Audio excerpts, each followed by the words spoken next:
The station agent's hand was shaking when he pressed the telegram into Elias Mercer's palm. Elias read it once, then again. The words didn't change. Margaret Hale deceased. Train fire. Kansas Junction. Station confirmed. 6 days. She had been 6 days away from becoming his wife. He folded the paper with the same deliberate care he used for everything. Fence posts, feed orders, broken things that still needed to be handled, and walked back to his wagon without a word to anyone. The agent called after him. Elias didn't turn around. There was nothing left to say to a man who had just handed him a death notice. For a woman he had never touched, never heard laugh, never once, sat across from at his own table, but had already, God help him, started to love. If you've ever waited on something you were afraid to want, if you know what it costs, to open yourself back up. After grief has already taken everything, once then stay with this story. Subscribe to the channel so you don't miss what comes next, and hit the like button before we go any further. Drop a comment telling me what city or country you're watching from. I want to see how far this story travels. Now let's begin. Elias Mercer was not a man who asked for much. He had built his ranch outside Red Hollow, Colorado by himself, or close enough to it 40 acres of hard ground that yielded what it chose and refused what it didn't feel like giving. He had put in the fence lines with his own hands. He had dug the well twice because the first one ran dry in August of the second year. He had buried his wife, Clara, in the spring of 1871. In the plot, she had picked herself behind the cottonwood trees. 6 months after the fever took their only child, and 3 months after it came back for her. Clara had been 29. Elias had been 33. He had stood at her grave with his hat in his hands and made the particular kind of decision that a man makes when he has nothing left to bargain with. He would work. He would keep the ranch going. He would not ask anyone for anything. For 5 years, he held to that arrangement. He was good at his work, good enough that the other ranchers respected him, good enough that the merchants in Red Hollow extended credit without hesitation, good enough that he had a reputation as a man who paid his debts and didn't cause trouble. He ate his meals standing at the stove half the time because sitting at the table alone felt too deliberate, too much like admitting that no one else was coming. He slept on his side of the bed out of habit. He chopped wood until his shoulders ached on the nights when the silence inside this house became louder than anything he knew how to handle. He was 38 when he finally wrote the letter to the Denver agency. He almost didn't send it. He wrote it out 3 times on the back of a feed invoice because he didn't want to waste good paper on something he might never follow through with. The third draft was the one that went into the envelope, and it was still not particularly eloquent. It said he was a widower. It said he had a working ranch, a decent house, no debt to speak of. It said he was looking for a woman who understood that frontier life was not comfortable and who would not expect it to be made comfortable for her. It said he was 38 and not handsome, but honest, and that he believed honesty was more useful than most things people claimed to offer. He was not sure what he expected back. What he got was Margaret Hale. Her first letter came 3 weeks later on a Wednesday, and it was shorter than he expected. She wrote that she was 31 and had been working as a seamstress in Boston for 8 years, which she described not as a hardship but as a plain fact. She wrote that she had read his letter twice and appreciated that he had not dressed it up. She said she was not looking for comfort either, that she had learned by 31 that comfort was something you made for yourself or did without, and that the West didn't frighten her as much as people seemed to think it should. She did not tell him he seemed like a good man. She did not say anything sentimental.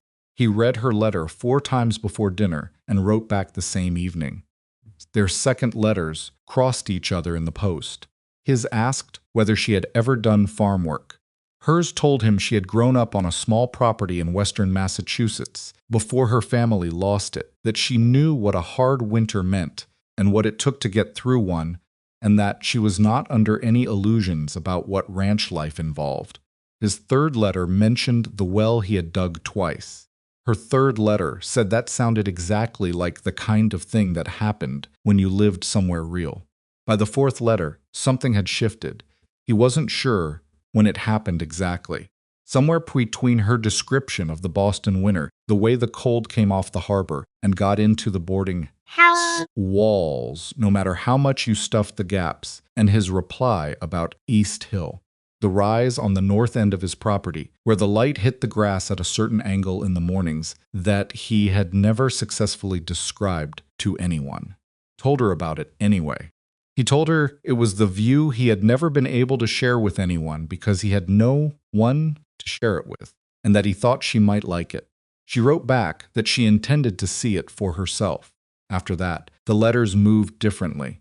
They were still careful. Both of them were careful people, but they were no longer strangers conducting an interview.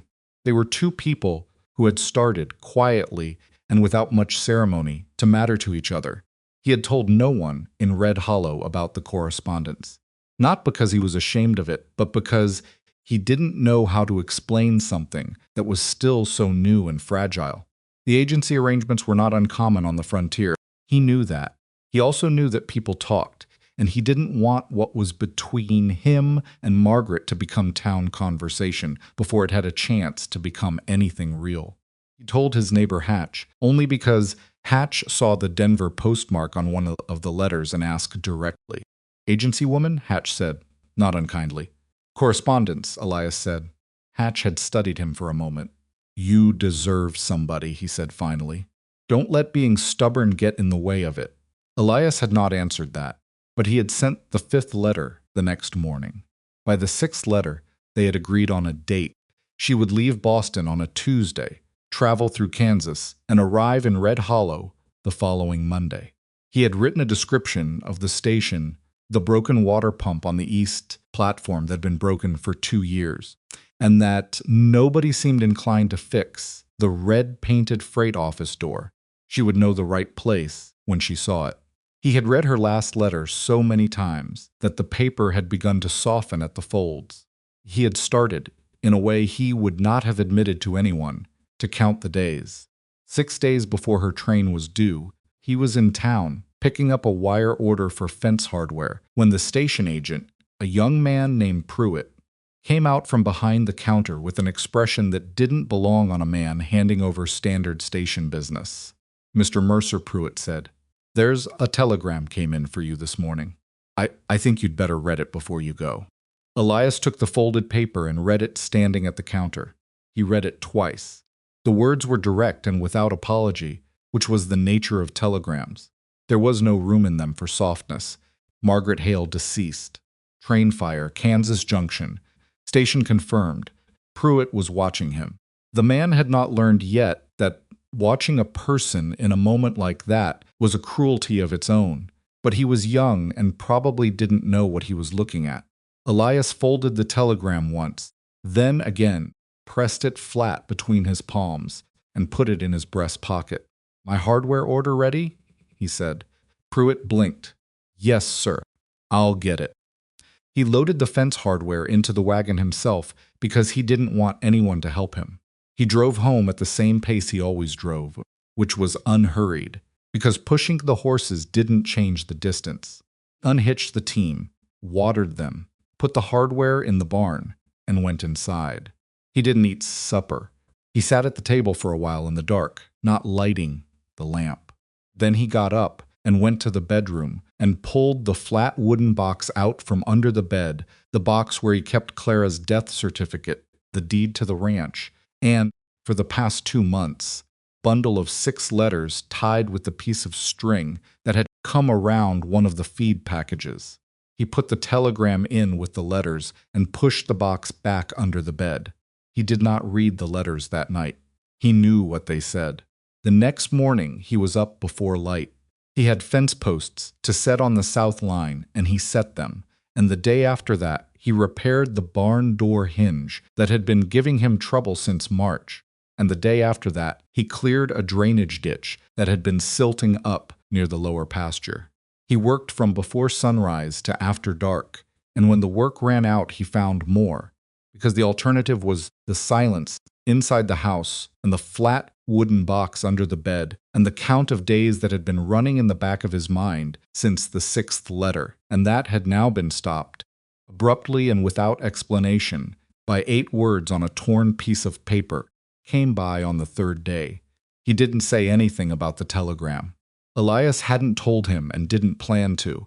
But Hatch was 56 years old and had been neighboring Elias for 3 of the 5 hard years since Clara died, and he had eyes. "You need help on that south fence?" Hatch asked. "No," Elias said. Hatch looked at him steadily. "You eat today?" Elias didn't answer. Hatch got down from his horse and tied it to the post and went into the house without being invited. When Elias came in an hour later, there was a pot of beans on the stove, and Hatch was gone. He had left a note on the table that said only, "Come by if you need to. No questions." Elias ate half the beans standing at the stove, put the rest away for the morning. He did not allow himself to grieve in any way that was visible. He did not go to town if he could avoid it. He did not talk about Margaret to anyone, which meant he could not mourn her to anyone either, which was its own particular kind of suffering. She had been to everyone else in Red Hollow simply a rumor of a woman who was coming west. They had not known her name. They did not know what had been lost. Only Elias knew that he had spent 6 months becoming someone who was ready to be known, and that those 6 letters were the most honest thing he had written in years, and that he had sent them to a woman who was now dead in a fire in Kansas, in a train car he had never seen, on a journey she had made for him. Couldn't stop thinking about that part. She had been traveling toward him. She had packed a trunk and left Boston and gotten on a train and started moving toward a life with a man she had never met on the strength of 6 careful letters and her own particular kind of courage. And something had gone wrong in Kansas, at a station junction, whose name he had now memorized against his will, and she had died there. And the life they had been building, letter by letter, had ended before it started. He went back to the bedroom on the 5th night and sat on the edge of the bed and took the box out from under it. He didn't open it. He just held it in his hands for a while, which was the closest thing to prayer he had allowed himself since Clara. Then he put it back and went to sleep. On the 6th day, he drove into Red Hollow for supplies. He did not need to go. He had enough to get through another 2 weeks without trouble. But the alternative was another day alone, on the ranch, with the silence. And he was beginning to understand that silence was something you could only take in certain doses before it started to work on you in ways that were difficult to come back from. He tied the wagon outside Decker's General Store and went in and bought salt and coffee and 2 pounds of dried beans, none of which he needed urgently. He was paying at the counter when Pruitt came through the door from the street, slightly out of breath, the way young men moved when they thought they had something important to say. "Mr. Mercer," Pruitt said, "you know the afternoon train's coming in." "I know the train schedule," Elias said. "Yes, sir. Only there's been some mix-up, apparently, with the passenger list coming out of Denver. Something about a fire and some names." Pruitt stopped and seemed to realize he was not being clear. "I thought you might want to be at the platform." Elias looked at him for a long moment. He did not let himself understand what Pruitt was suggesting, because understanding it felt like exactly the kind of thing that would destroy him if it turned out to be wrong. "I've got supplies to load," Elias said. "Yes, sir," Pruitt said carefully. "But the train comes in at 3. Elias paid for his supplies. He loaded them into the wagon. He checked the harness, which did not need checking. He looked at the clock on the face of the bank building across the street. It was 10 minutes to 3. He walked to the station. Platform was quiet, a Tuesday afternoon in a small town. Not a day anyone expected much from the train. There were 2 other men waiting on freight. A woman with a child on her hip stood near the freight office door, the red painted one he had described in the letter, which he had now stopped himself from thinking about. The train came in at 3:15, which was early for that line. He stood at the edge of the platform with his hands in his pockets and watched the passenger car door open and watched a man he didn't know step out, and then a woman with a hat box, and then a family with too much luggage, and then nobody for a long moment. And then she stepped down onto the platform. She was smaller than he had imagined. He didn't know why that surprised him. She was carrying a trunk by the handle, and she had a bandage on her left forearm. And she was looking up and down the platform with the particular expression of someone who has been traveling for a very long time and is not certain they have arrived in the right place. She had dark hair that had come partly loose from whatever she had done with it that morning. She was wearing a gray dress that had seen better days but was clean and carefully pressed at the collar. She looked tired in a way that was real, the kind of tired that doesn't wash off. She found his face in the crowd. Her eyes were dark and careful, and she looked at him the way you look at someone you have built a specific picture of and are now checking the picture against the reality. "Mr. Mercer?" she said. Her voice was lower than he expected. "Stia dear."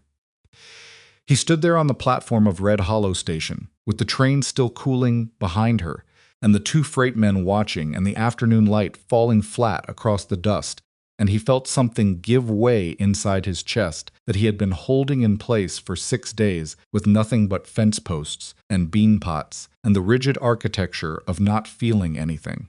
His knees hit the platform before he fully understood he had moved. Margaret Hale was not dead.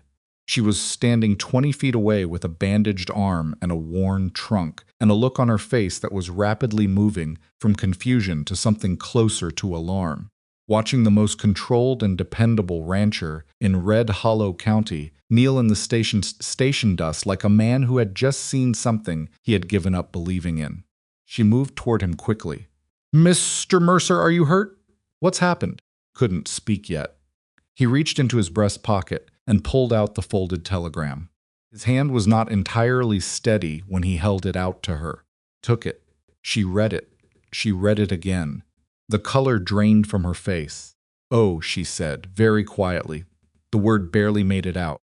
She looked up at him, still on his knees in the dust, and something passed between them that had no name, yet something that would take months to understand and years to fully reckon with. Something that had begun, improbably and without anyone's permission, in a series of 6 letters between a Boston seamstress and a widowed rancher who had stopped expecting anything good to find its way to him. "I'm not dead," Margaret Hale said. Her voice was still steady, but her hands, he noticed, were shaking. "There was a fire, but I wasn't in that car. My name, they got the name wrong. Someone else." She stopped. She looked at the telegram again, and then at him. "I wrote to you from Denver. You didn't get the letter." "No," he said. "I didn't get the letter." She folded the telegram with great care, as if it were something that needed to be handled correctly. Then she looked at him on his knees in the Red Hollow Station dust, and something crossed her face that was not pity, and was not quite relief, and was not the expression of a woman who had just arrived in a strange town to meet a stranger. It was the expression of a woman who understood, suddenly and completely, what the past 6 days had cost the man in front of her. "How long?" she asked. 6 days, he said. She was quiet for a moment.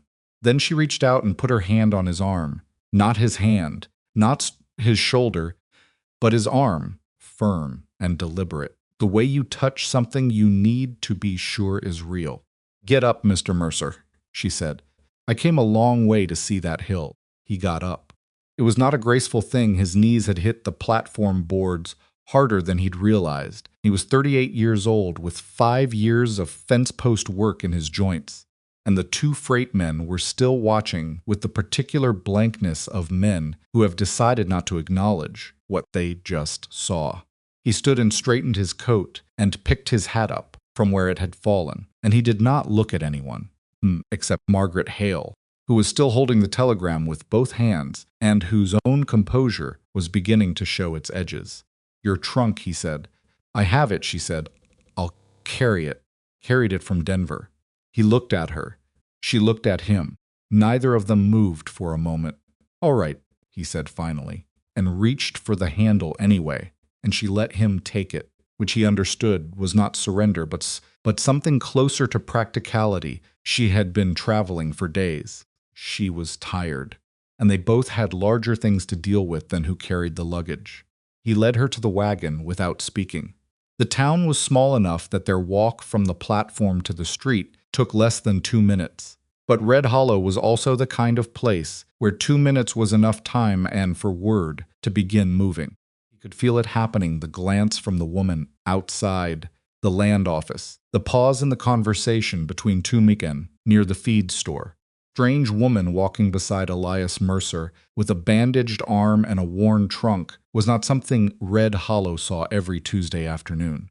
He helped her up to the wagon seat, which she accepted without comment, and loaded the trunk in the back, and climbed up beside her, and clicked the horses forward without ceremony.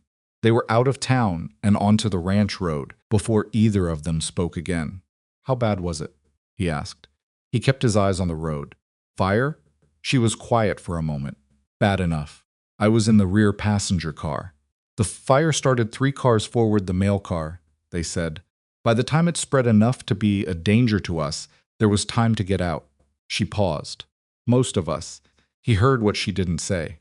"The woman," he said. "Her name was Marin Holt. She was from Ohio, I think.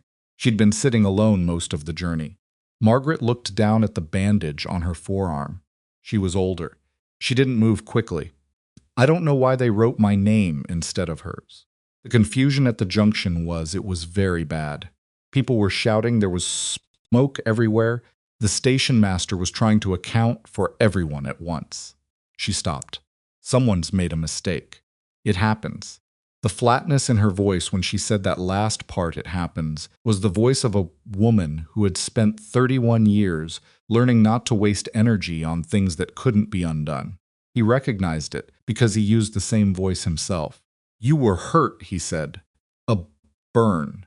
From the door handle when I pushed through." She glanced at the bandage as if reminding herself it was there. "It's not serious." The doctor in Denver looked at it. "Denver. I was stranded there for 3 days. The line was disrupted. I wrote to you from the hotel I put it in with the station clerk at the Denver depot." She turned to look at him for the first time since they'd left the platform. "You never received it." "No." She turned back to the road. "So you had 6 days." Yes, she didn't say she was sorry. He was glad for that. An apology would have been the wrong shape. For what had happened, it would have implied something was her fault, which it wasn't. And it would have required him to say, "It's fine," which would have been a lie. And they had started something between them in those 6 letters that had no room for that particular kind of polite dishonesty. Instead, she said, "Tell me about the ranch." He did. He told her about the 40 acres, the south fence he'd been repairing, the drainage problem near the lower pasture that he'd been fighting since last spring. Talked about the barn and the 2 horses and the 3 head of cattle that were all he'd kept after the bad winter. 2 years back when he'd had to make hard choices about what the land could sustain. He talked about both of them, the first one that had given out, and the second one he dug himself through 6 weeks of August heat. Talked more than he usually did. He knew it, and he knew why, and he let himself do it anyway. She listened.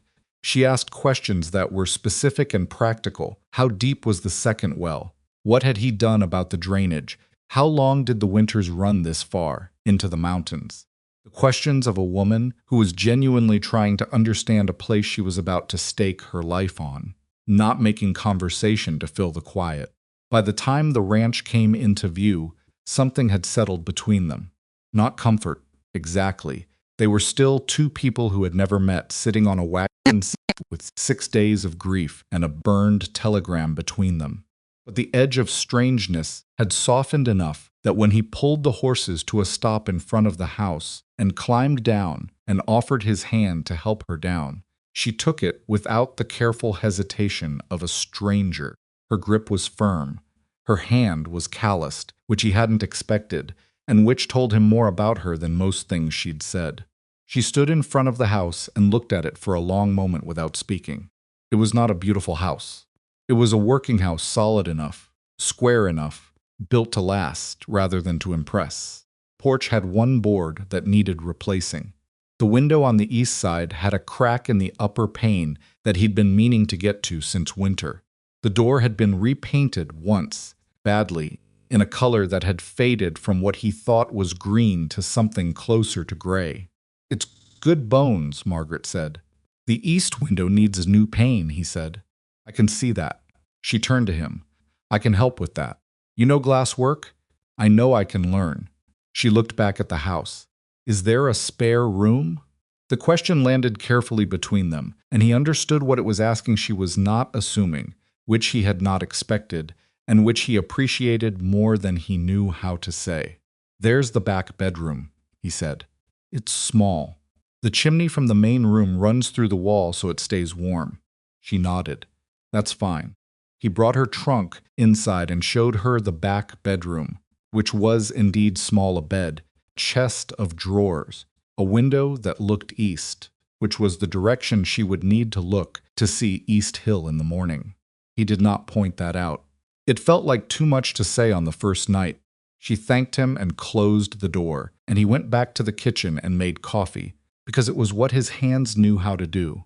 And he sat at the table and drank it, and listened to the ordinary sounds of another person moving around in his house, the soft thud of the trunk being set down, the drawer of the chest opening and closing, and felt something happen to the silence that he couldn't name and didn't try to. She came out 20 minutes later with her hair properly pinned and the bandaged arm visible below a clean sleeve. She looked at the coffee pot and then at him. "Is there a cup?" she said. He got her one. They sat on opposite sides of the table and drank coffee and didn't speak for a while, and the quiet between them was not the particular silence of strangers who have run out of things to say. It was something different, the quiet of two people who have enough to say that they are each waiting to figure out where to start. "The letters," she said finally. "I brought them." He looked up. "Your letters," she said. "I kept all 6. I brought them with me." She wrapped both hands around the coffee cup. I don't know what I thought. That it would be easier, maybe, to have them. So we were starting from something real instead of from nothing." He didn't answer right away. He was thinking about the flat wooden box under his bed, and the bundle of 6 letters inside it, and the telegram folded in with them, and the 5 days he had spent trying not to think about any of it. "Kept yours too," he said. She looked at him over the rim of the cup. Something shifted in her expression, not quite relief and not quite surprise. Something quieter and more complicated. "All right," she said. "Good." He showed her where things were kept: the water pump, the outhouse, the extra lamp oil, the shelf where he kept the food stores. He showed her how the stove ran, which had a particular temperament in the mornings, and required a specific sequence of damper adjustments that he explained twice because he had learned the hard way that assuming someone understood it the first time was you ended up with a cold kitchen and a cracked flue.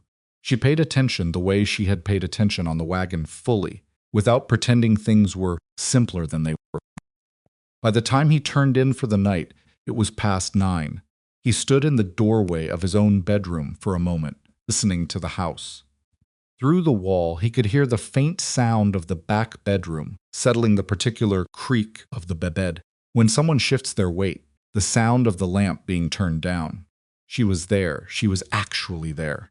He sat on the edge of his bed and pressed his palms against his knees and let himself feel, for the first time in 6 days, something other than the cold, compressed weight of a grief he'd had no right to show anyone. It was not joy. It was rawer than joy, and less organized, something that had been wound very tight for 6 days, and was only now, slowly, and with considerable resistance, beginning to unwind. He lay down and stared at the ceiling and did not sleep for a long time. Morning came the way it always did, without asking, and with more work attached to it than any reasonable man would consider fair. He was up before light, habit being the thing that survived everything else, and he had the coffee on and the stove properly running before he heard the back bedroom door open. Margaret came into the kitchen dressed and ready, which surprised him. He had half expected, he wasn't sure what he'd expected, that she might sleep late, after the journey, that she might need the morning to herself. He did not know her well enough yet to know that she was not a woman who took mornings slowly. That she had gotten up at 5:30 every day for 8 years to get to the seamstress shop before the other women arrived, because the early hours were the ones where she could do her best work without anyone talking at her. "Tell me what needs doing," she said. He handed her coffee first, accepted it. "Chickens," he said. "I've got 6. They're in the back coop, and they need feed and water in the morning, or they get unpleasant. I can manage chickens. The feed's in the barn. Left side, the bin with the latch that sticks. You have to lift and twist at the same time." "Lift and twist," she said. "All right." She went out to the chickens. He went to the barn to start on the horses. When he came back 20 minutes later, she was in the kitchen with the eggs. She'd found 4 of them, and was looking at the pan situation with the expression of someone who had been given a puzzle that was solvable but not immediately obvious. "Bottom shelf," he said, "the big iron one." She found the pan and got to work, and they ate breakfast together at the table, and he noticed that she had made enough for both of them without asking or announcing it, which was simply what she had done, and which settled something in him that he hadn't known was unsettled. The day passed in the way that first days in a new place pass, full of the small discoveries that add up to understanding where you are. He showed her the rest of the property, the pasture fence, the drainage ditch, the lower field that he hadn't done much with since the bad winter. She walked the ground seriously, not quickly, stopping to look at things, the way the ditch was silting, the angle of the fence line, the condition of the soil near the east boundary. "This field," she said, standing at the edge of it. "What were you running here before?" "Wheat," he said. "2 seasons. Then I couldn't manage it alone after the 3rd year." She looked at the field for a moment. "You could do kitchen garden here. Easier to manage than wheat, and you'd be less dependent on the store in town." "I know that," he said. He said it without sharpness, because it wasn't a sharp thing. She was right, and he had thought the same thing himself, and had not done it, because doing it alone, for only himself, had not seemed worth the effort. She seemed to understand that without him having to explain it. They did not talk about the telegram again that day. It was not avoidance exactly. It was more that they both understood it had been said, and what needed to be said about it had been said, and there was work to do, and the work was real. And right now, the work was what they had in common. In the afternoon, Hatch came by. Elias saw the horse first, and felt a complicated thing happen in his chest, not dread exactly, but the particular feeling of a private thing about to become less private. He met Hatch at the fence line, before the man could reach the house. "Heard the train came in yesterday," Hatch said. He was looking past Elias toward the house with an expression of deliberate neutrality that did not fool anyone. "It did," Elias said. And Elias looked at him for a moment. "She's here," he said. "Her name is Margaret." Hatch's face did something complicated that resolved into a kind of careful, weathered relief. "The telegram," he said. "Was a mistake," Elias said. "Another woman. Similar name." Hatch was quiet for a moment. He was not a man who rushed to fill silences, which was one of the reasons. Elias had kept him as a neighbor, without resentment, for 3 years. 6 days, Hatch said, which meant he had known, or guessed, more than Elias had told him. 6 days, Elias agreed.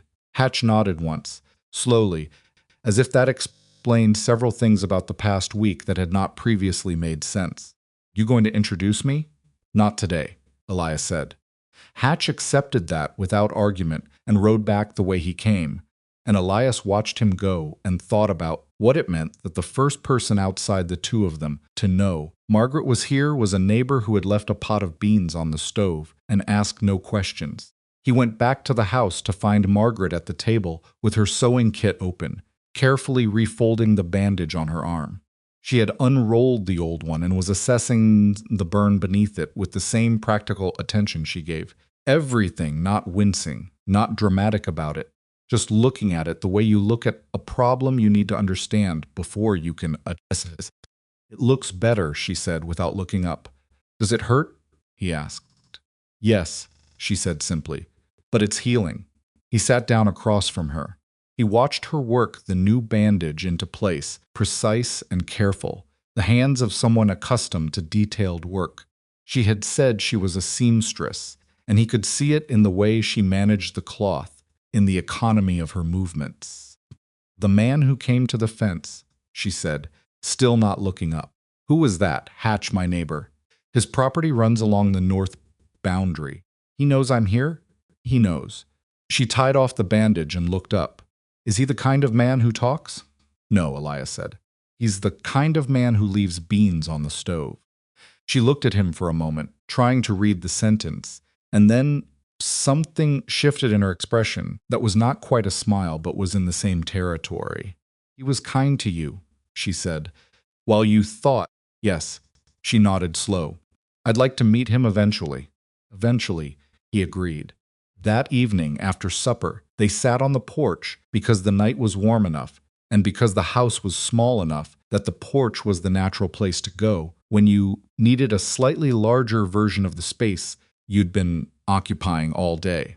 The sky out here was a different thing than the sky over Boston or Denver. It had depth to it, a quality that Margaret commented on without sentimentality, just as a plain observation, the way she made most of her observations. "You don't see this in the city," she said.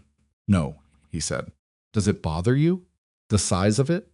It was an odd question, and he thought about it seriously before answering. "Used to," he said. "First couple of years, after Clara, after I was alone. Felt like the sky was just showing you how small the ground you were standing on was." He paused. "Not so much anymore." She was quiet for a moment. "Clara was your wife." "Yes, the letters." "You mentioned her in the second one. Just that you were a widower. You didn't say her name." "No," he said. "I didn't." He had not said Clara's name in a letter to a stranger because he was a private man, and the grief was still even 5 years later, something he kept carefully contained, something that had its place and stayed in its place because he had put it there deliberately and worked to keep it there. But sitting on the porch in the dark with Margaret Hale beside him, he found that the name didn't require the careful handling he usually gave it. "She would have liked you," he said. He wasn't entirely sure why he said it, except that it was true, and it felt, in this specific moment, like the right thing to say, not as a comparison, not as a ghost being invoked, but as a plain fact about a woman he had loved who was gone. Margaret didn't say anything for a moment then. What made her laugh? He turned to look at her. She was watching the sky. She had a laugh for when something was genuinely funny, he said slowly, and a laugh for when something was only supposed to be funny and wasn't. She was very honest about which one was happening. Margaret made a small sound, not quite a laugh, but something in that neighborhood. "I do that too," she said. "People don't always appreciate it." "No," he said. "They generally don't." They sat a while longer, and the night came in from the mountains the way it did out here, fast and complete. No gradual dimming, but a real darkness that meant business. Eventually Margaret stood up and said she was going to turn in, and he said good night, and she went inside. He sat alone on the porch for another half hour, listening to the usual sounds of the ranch. At night, the horses in the barn, the occasional creak of the house, the wind in the dry grass, and underneath all of it, just barely, the sound of another person moving through his house. He had not realized until this moment how loud the absence of that sound had been for the past 5 years. The second morning was easier than the first. Not easy. Nothing about the situation was easy, and he was not a man who confused easier than yesterday with easy but easier. They had a rhythm by the second morning, or the beginning of one. She was up before he expected. The chickens were fed before he finished with the horses. The coffee was made by the time he came back from the barn. He did not know how to say that these small things were doing something to him. He didn't try. What he did instead was teach her things: the specific latch on the feed bin, the sequence on the stove, the way the south pasture fence needed to be checked from the inside, because there was a section near the creek where the cattle, back when he'd had cattle in number, had learned to push, and it still gave more than it should. He showed her these things with the same deliberate attention he gave to everything structural, because she was going to need to know them, and because teaching her was its own kind of conversation. She learned fast. Not showy about it, she didn't perform understanding. She just had it and moved on to the next thing. She asked the right questions. She didn't ask the questions that didn't matter. On the third morning, she found the flat wooden box. She had not been looking for it. She had been putting fresh linens on the bed in his room, something he had not asked her to do, but which she had apparently decided needed doing, and the box had slid out from under the frame when she moved the bed slightly to tuck the sheet properly. She was holding it when he came in from the barn. He stopped in the doorway. She looked at him and then at the box, and then back at him, with a very still expression. "I wasn't prying," she said. "I know," he said. "You want me to put it back." He came into the room and took the box from her, but he didn't put it under the bed. He sat down on the edge of the mattress and opened it. He took out the telegram and set it on the quilt between them. He took out the bundle of letters, her letters, tied with the feed package string, and set them beside the telegram. She sat down on the other side of the quilt and looked at her own handwriting on the top envelope for a long moment. "You kept them together," she said. "Yes, the telegram with the letters." "I didn't have anywhere else to put it," he said, which was not entirely true. He had had somewhere else to put it. He had put it with the letters, because putting it anywhere else, Shatidin, would have meant treating the telegram as a separate thing from Margaret, and she had not been a separate thing. She reached out and picked up the telegram. She unfolded it and read it again, the same way she had read it on the platform once. Then again, with the same careful thoroughness. "Marin Holt," she said. "They confused us. Our names both started with N. There was so much chaos." She set it back down. "I didn't know, until I got to Denver, what they'd sent. The station master in Denver told me. He said the telegram had gone out, and I didn't know how to reach you. I didn't have a telegraph address for the ranch. The letter was the fastest thing I had. It didn't arrive," he said. "I know that now."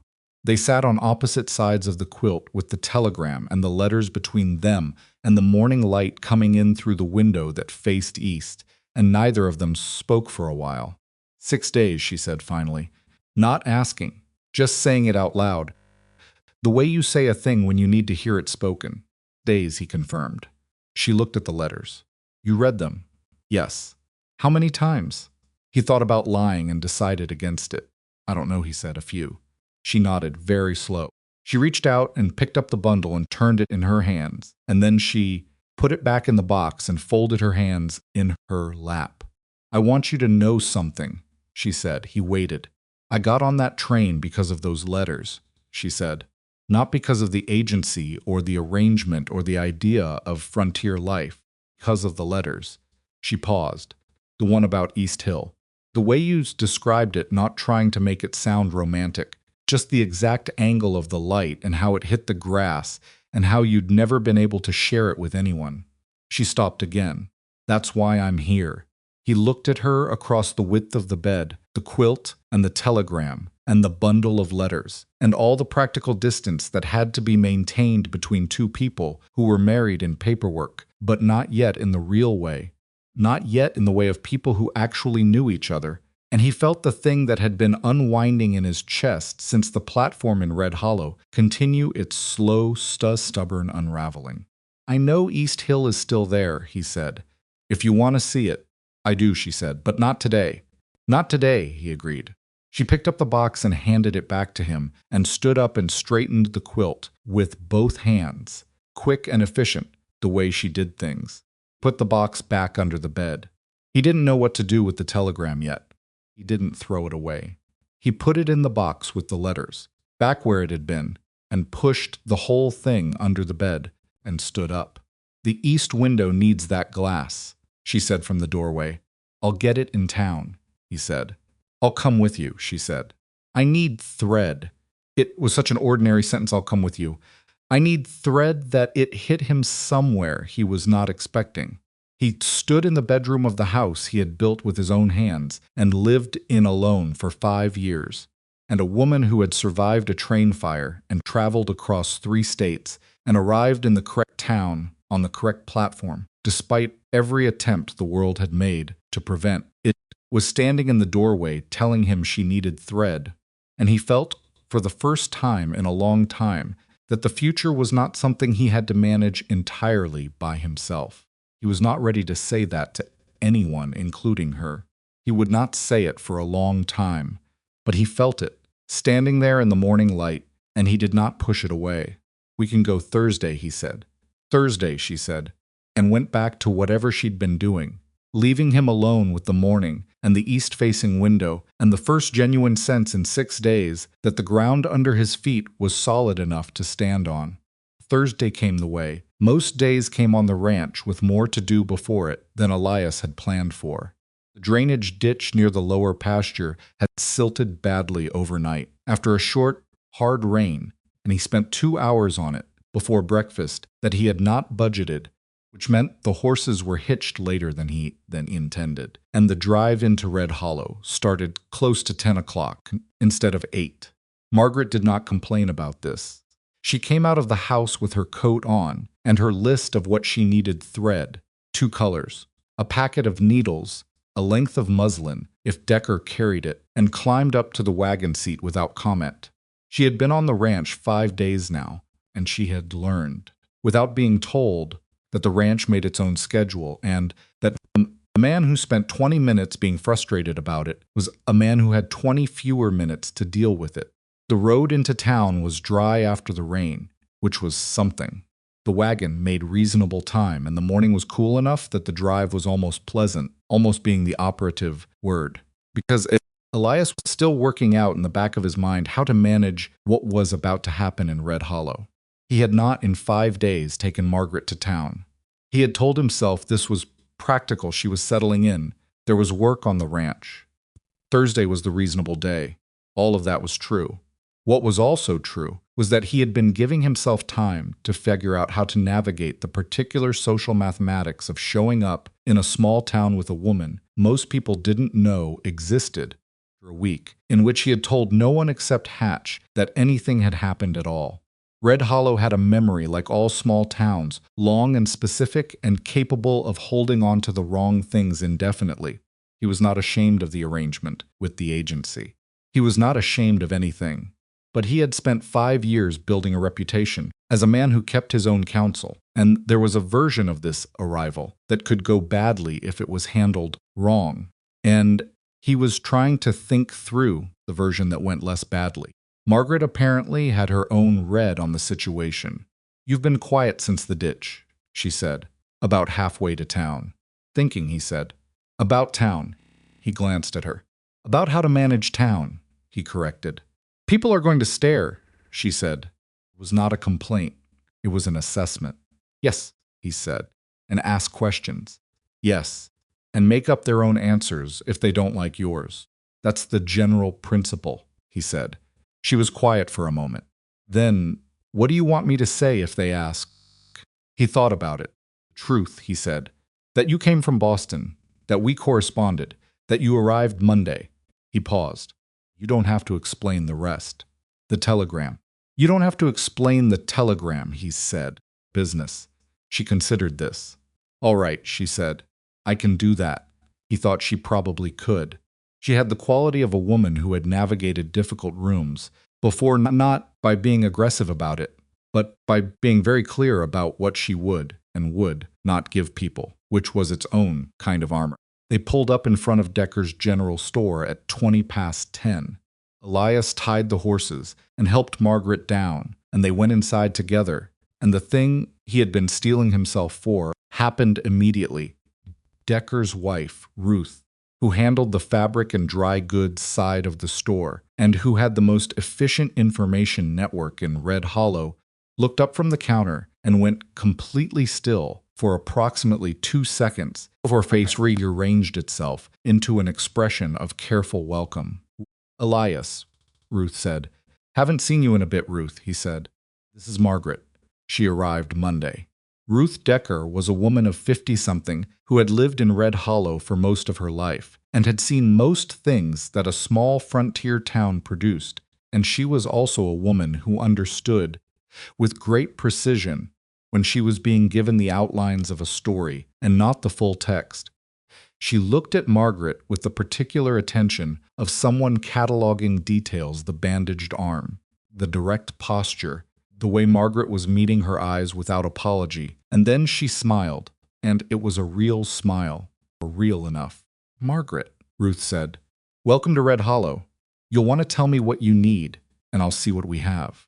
Margaret produced her list, and the two of them went to the fabric shelves. And that was, to Elias's considerable relief, more or less how the first 20 minutes went.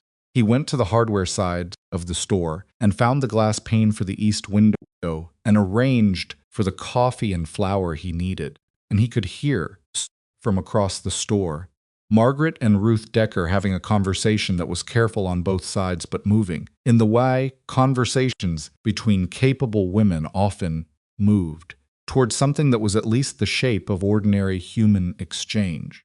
He was paying for the glass when Owen Perry came in. Owen Perry was the reason Elias had spent the drive into town thinking about how to manage things. He was not a bad man. Elias had never thought of him as a bad man exactly, but he was a man who spoke freely and who held a view that he considered generous about most things, and which was, in practice, a view that required other people to behave according to his sense of what was appropriate. He was 45. He ran the livery.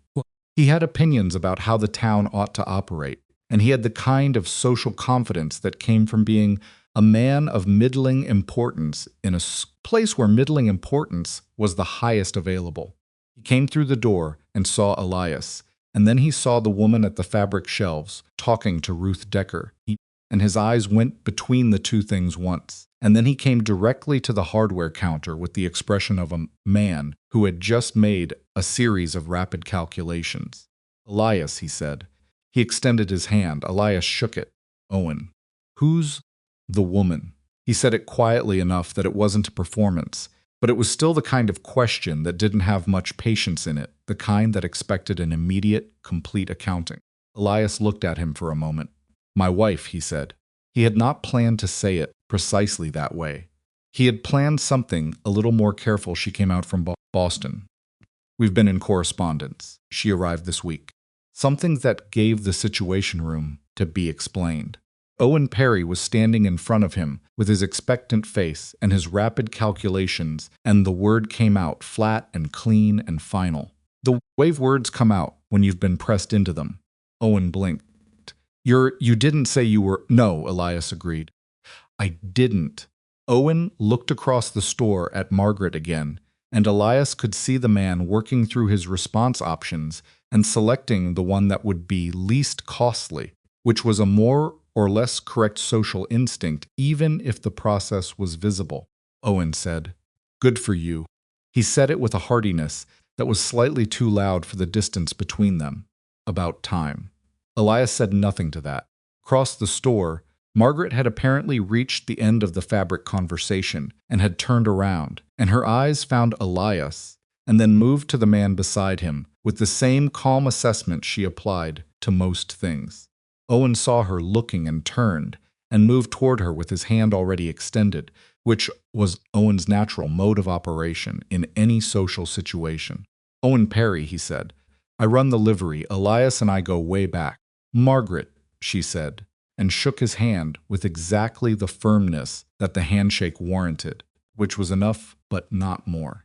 "Elias says you came from Boston," Owen said, which meant he had managed to extract that much from the two words that Elias had given him.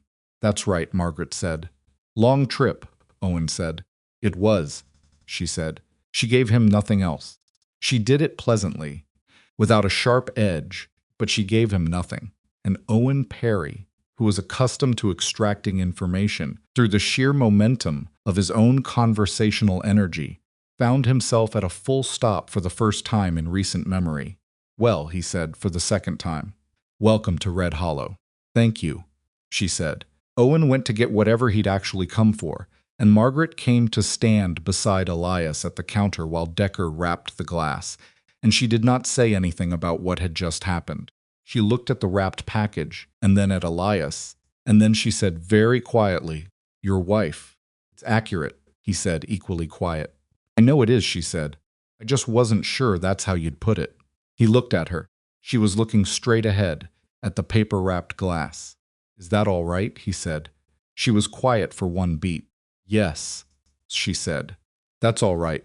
They loaded the wagon and drove out of Red Hollow before noon, and the sun was fully up by then, and the road home was warm, and the day had a quality to it, a particular clearness in the air after rain that made the landscape look sharper than usual, the grass more definite, the line of the mountains more deliberate against the sky. He had not planned to go to East Hill that day. It was not on any list. They were coming back along the North Road. The North Road ran along the base of the rise, and on an impulse he didn't fully examine. He turned the horses off the road and up the slope instead of continuing toward the house. Margaret looked at him, and then at the direction they were heading. He didn't explain. He let the horses pick their way up the grass until the slope leveled out, and the view opened the full sweep of it, the valley below, and the ranch, and the town just visible as a cluster of shapes in the middle distance, and beyond that the mountains, layer after layer of them, going back further than the eye could follow. He stopped the horses. Margaret looked at it for a long time without speaking. He watched her looking at it, the way her face changed, not dramatically, but in the small ways that meant something was actually landing, that she was actually taking it in rather than being polite about it. "The fourth letter," she said finally. "Yes," he said. She was quiet for another moment. The wind came up the slope, the way it always did here, moderate and steady, and it moved through the grass with a sound that had no equivalent anywhere he'd ever been. "You said the light hits the grass at an angle I've never been able to explain," she said. "You were right that you couldn't explain it." "No," he said. "But it's better than I expected," she said. "And I expected something worth leaving Boston to see." He looked at her, and she looked back at him. And it was the plainest possible thing, two people on a wagon seat on a hillside in Colorado, having a conversation about a letter, and it mattered more than he knew how to say, so he didn't say it. He turned the horses back toward home. The second week on the ranch was not like the first. The first week had been careful two people finding the edges of the arrangement, learning what the other one needed space for, building the small routines that made a shared life possible. The second week was something different, not less careful, but more ordinary in some ways, which meant more real. Careful distance of the first days had not disappeared, but it had become something that they moved around naturally, rather than something they had to remember to observe. She had started working on the east window repair, without him having to organize it. She had gone into town for the putty, the second trip to Red Hollow, this one alone, which he had thought might be a problem, and which turned out not to be, because Margaret Hale in a shop was apparently a self-sufficient operation, and she had replaced the cracked pane herself, with methodical attention she brought to anything structural. He had come in from the barn to find the window whole, the frame cleaned of the old putty, the new panes set cleanly in place. "You've done glass work before," he said. "My father taught me," she said. He said, knowing how to fix a window was more useful than most of what they taught women to know. He thought her father had been right. The porch board got replaced the following week. She brought it up at breakfast, not as a request, just as a statement of what needed doing, and he said he had the lumber in the barn, and after supper they replaced it together, which was not how he had expected the evening to go, but which turned out to be one of the better evenings he'd had in recent memory, because she held things steady and handed him what he needed without being asked, and they worked well together, in the way that two people work well together when they have compatible ideas about what work is. The town had come to its own conclusions about Margaret, as small towns do. Ruth Decker, who had met her first, had apparently formed a positive view, which in Red Hollow was worth a great deal, because Ruth was the kind of woman other women paid attention to. Hatch, when he finally did come by for a proper introduction, shook Margaret's hand and said she looked like someone who knew what she was doing, which from Hatch was approximately the highest available praise. 2 or 3 other wives, who had seen her in the store on the second trip to town, had registered her as competent and not difficult, which was the essential social requirement on the frontier. and which Margaret met without effort because being competent and not difficult was simply how she was.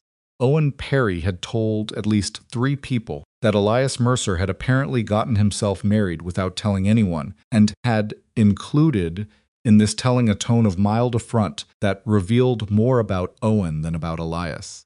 The affront faded quickly, as it generally did, when the subject of the gossip declined to be interesting about it. Didn't fade, and what Elias had not expected was the thing happening inside his own house. He was watching her. He knew he was doing it, and he knew, on one level, that it was not entirely reasonable, but he couldn't stop.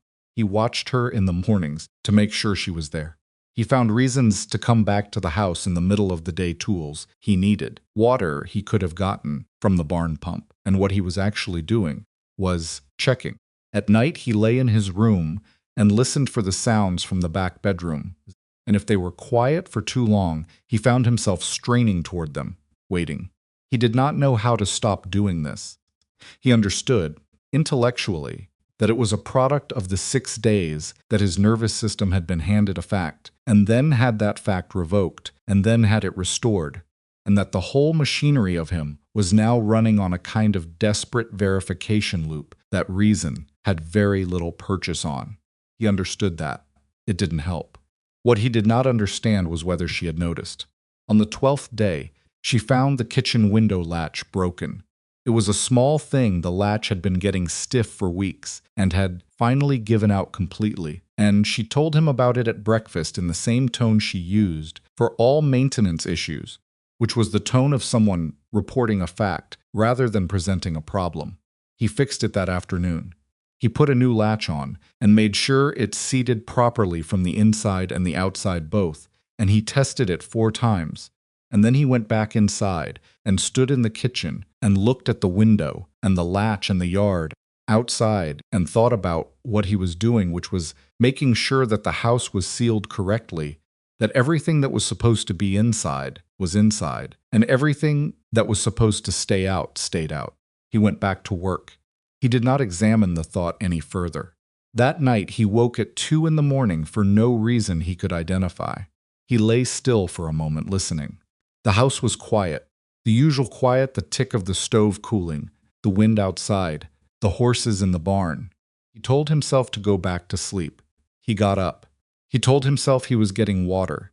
He went to the kitchen and got water and drank half of it, standing at the counter, and then he stood there in the dark for a moment, longer than was necessary, listening.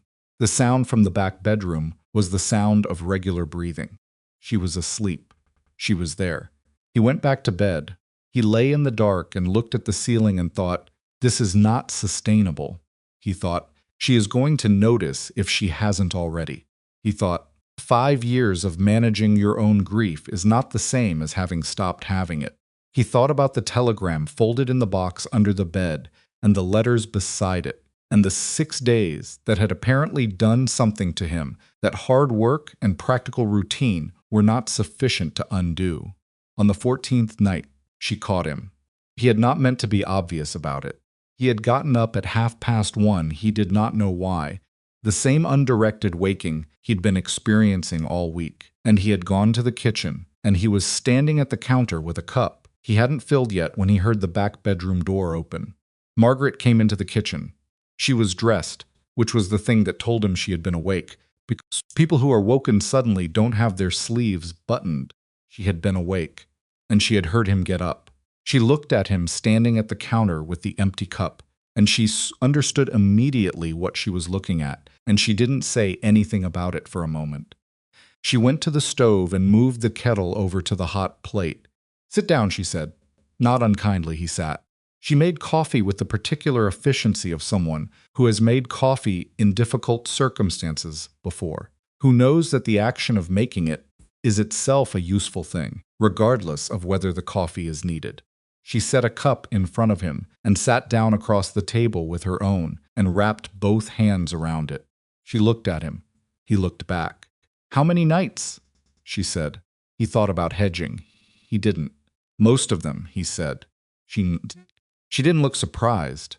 She looked like someone who had suspected this and was now in possession of confirmation, which was different from surprise. You check that I'm there, she said. Yes, he said. She was quiet for a moment. The clock on the shelf said 1:43. Outside, the wind had picked up, and it moved against the house in the way that frontier wind moved, not like pen passing through, but like weather making a point. I know what happened to you, she said, with the 6 days. I know what that does to a person. She looked at her coffee. I had my own version of it in Denver. The station master told me the telegram had gone out, and I didn't know.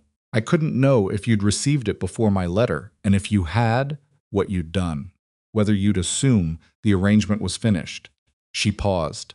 I sat in the hotel for 3 days, not knowing whether there was still a person on the other end. He had not thought about her side of the waiting. He had been too consumed by his own to fully account for hers, which was, he recognized, sitting at the kitchen table at 1:40 in the morning, a failure of imagination that said something about how thoroughly the 6 days had contracted his focus down to his own grief. You thought I might not come to the station, he said. I thought it was possible, she said. If you'd gotten the telegram, if you'd had enough time to grieve the situation and close the door on it. She looked up. You're not a man who reopens closed doors easily. He almost disputed that, and then he realized she was right and that she had understood this about him. From he thought about it, probably the second letter, maybe the first. I came to the station because Pruitt said there was a confusion with the passenger list, he said. I know, she said. You told me. She looked at him steadily. You came even though you didn't let yourself understand what it might mean, because the alternative was not coming. He put his hands around the coffee cup. Coffee was too hot to drink, but the cup was warm, and he held it. Telegram, he said. I know it was a mistake. I know you're here. I know that. But it doesn't feel like you know it, she said. Not at 2 in the morning. No, he said. It doesn't. She was quiet for a moment. The wind moved against the house again, and the lamp on the counter threw its particular circle of light over the table between them. And outside everything was dark and broad and quiet, in the way that the frontier was quiet at night, not the quiet of absence, but the quiet of scale. In Boston, she said, I lived in a boarding house for 4 years. There were 6 women on my floor. One of them, her name was Dora. She had a husband who'd gone west ahead of her to find work and set things up. This was the plan. He was supposed to send for her in 6 months. She paused. She waited 14 months before a letter came, not from him, from a man who'd known him, saying he'd died of fever the previous winter. She looked at her cup. She had been writing to him the whole 14 months. He had been dead for 8 of them. He didn't say anything. She didn't leave the room for 2 weeks, Margaret said, after the letter came.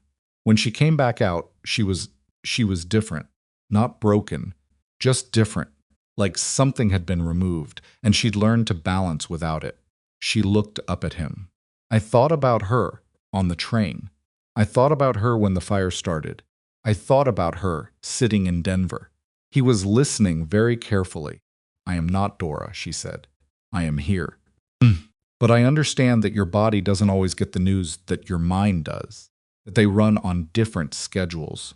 She looked at him directly, without flinching from it. So I'm telling you again, in case it helps at 2 in the morning, when the other version is louder, I am here. I arrived on Monday. I have fixed your window and learned your chickens, and I know which way to twist the latch on the feed bin. She paused. I am not going anywhere. The thing he had been holding since the platform in Red Hollow, since the 6 days before it, since 5 years of keeping his own counsel and managing the silence and putting grief in boxes under beds, it moved. Not cleanly, not all at once, but it moved in the way of something that has been held in one position too long, and finally shifts. He did not say anything dramatic. He was not a dramatic man.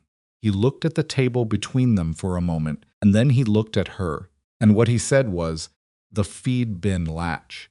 Lift and twist, she said, and there it was, not quite a smile, but the thing near it that he was beginning to recognize as her version of one. Left side said. Left side, she agreed. They sat at the table for another 20 minutes. not talking very much, drinking the coffee that she had made, while the wind came and went against the house. It was not a resolution. He knew better than to call it that. The watching was going to continue for a while, because that was how things like this worked, in his experience, which was that they did not resolve themselves quickly or completely just because you'd named them. But something had shifted in the naming. Something had been taken out of the dark and put, however briefly, in the light, and that was different from where it had been. When she stood up to go back to bed, she stopped in the doorway of the kitchen. "East Hill," she said. He looked up. "The morning after next," she said. "The weather holds." He thought about it. "The weather should hold," he said. "Then that's when," she said, and went back to bed. He sat at the table for a while longer, with his hands around the cooling cup, listening to the house settle into its usual sounds, and thought about what it meant to be told, plainly and without decoration, that someone intended to stay, that they knew the latch on the feed bin, and the temperament of the stove and the particular silence of 2 in this morning, and that they had factored all of it into their accounting and were still here. He had not expected, when he wrote that first careful letter on the back of a feed invoice, anything like this. He had expected practicality if he was lucky, a capable arrangement between 2 adults who had run out of other options. He had not expected 6 letters that read like honesty. He had not expected a woman who came back from the dead. Not from the dead. He corrected himself from a station house in Kansas and arrived on his platform and told him to get up and that she'd come a long way to see a hill. He rinsed the cups and went back to bed. He slept until the alarm.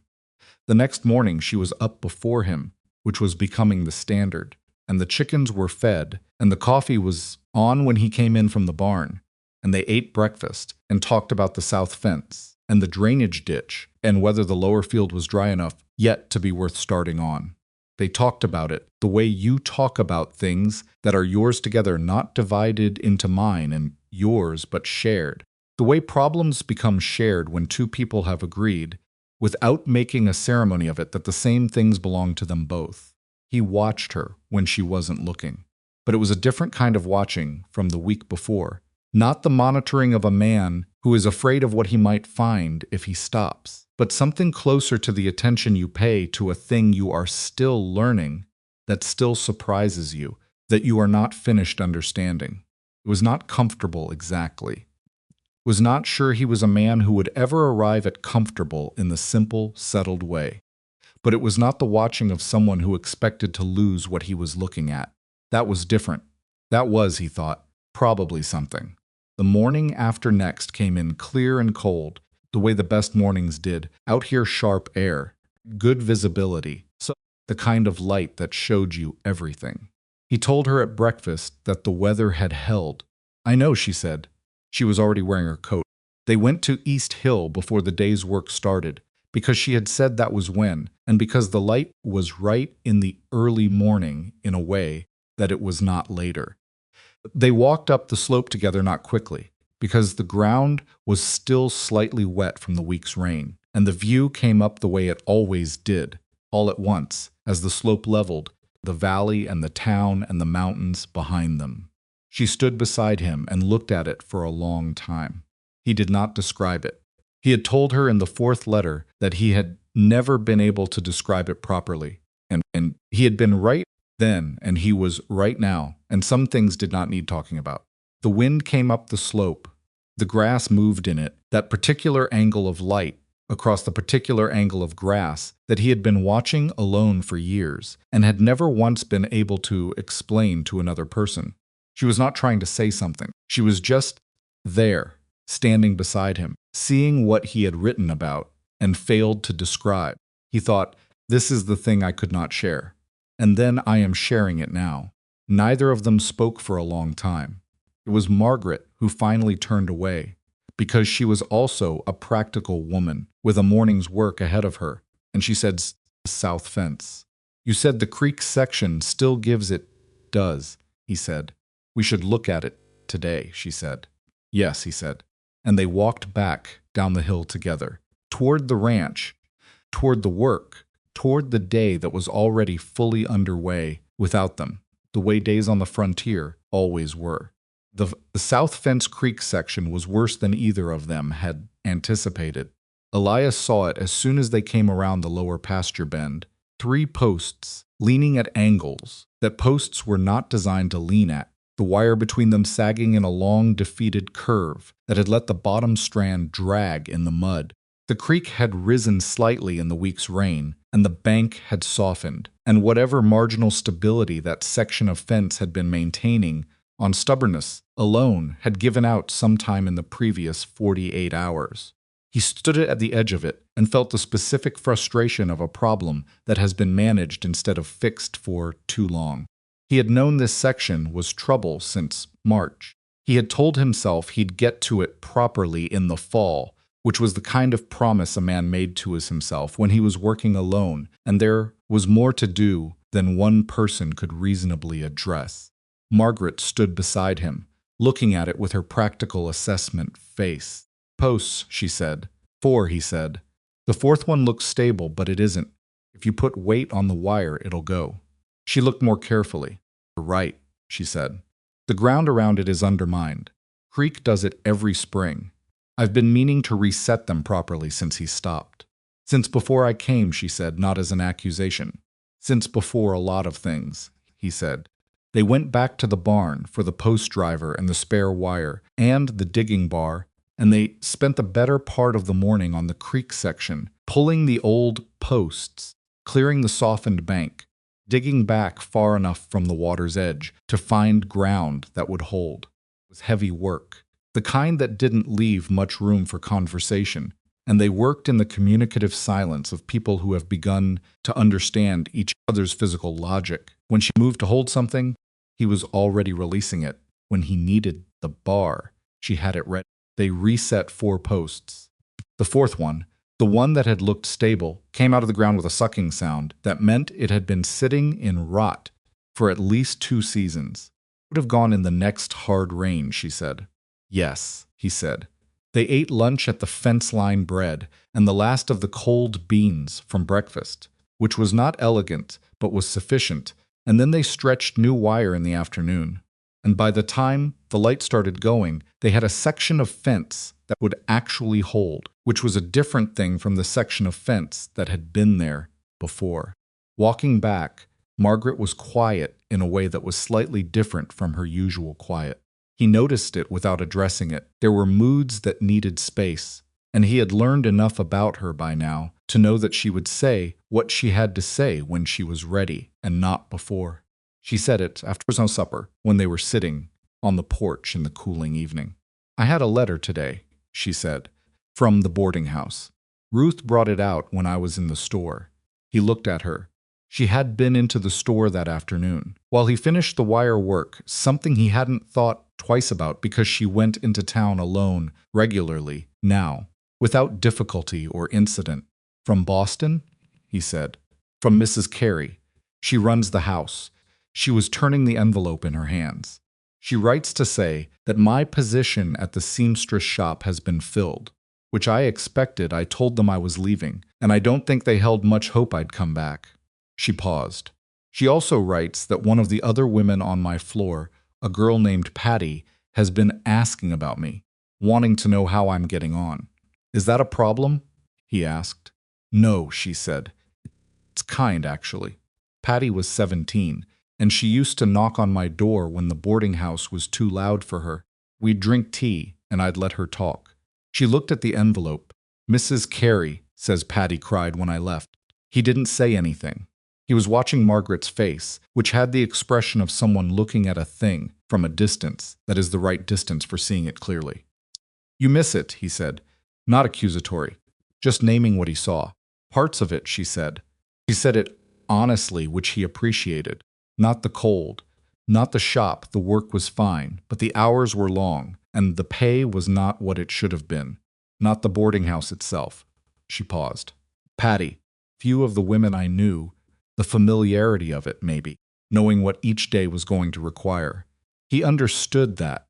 Familiarity was something you didn't value until it was gone, and then you spent a long time not admitting how much you missed it, 'cause Missing, it seemed like an indictment of the choice you'd made to leave.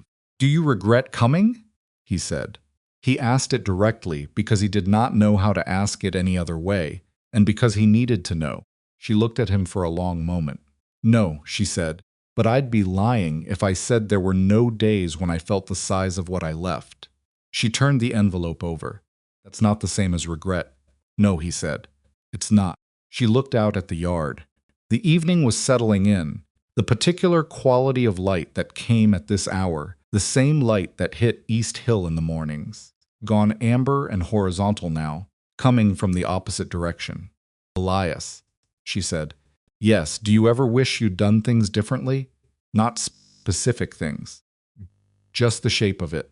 The life. She paused after Clara. He thought about it seriously, because she was asking seriously. There was a period, he said slowly, where I thought about selling the ranch, going somewhere else, starting with nothing, somewhere nobody knew me. He looked at the yard. Didn't, because I didn't know where I'd go, and because I thought it was grief talking and not good sense. Was it both? He said. It was grief, but it wasn't entirely wrong either. There's something to be said for starting clean. He paused. I stayed because the ranch was real, and the other thing wasn't. Somewhere nobody knew me was just an idea. This was 40 acres and a well. She nodded slowly. That's why you wrote the letter, she said, to the agency.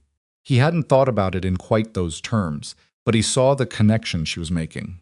I'd managed everything I could manage alone, he said, and it wasn't enough. The ranch was enough to work. It wasn't enough to come home to. She was quiet for a moment. Then that's in the first letter.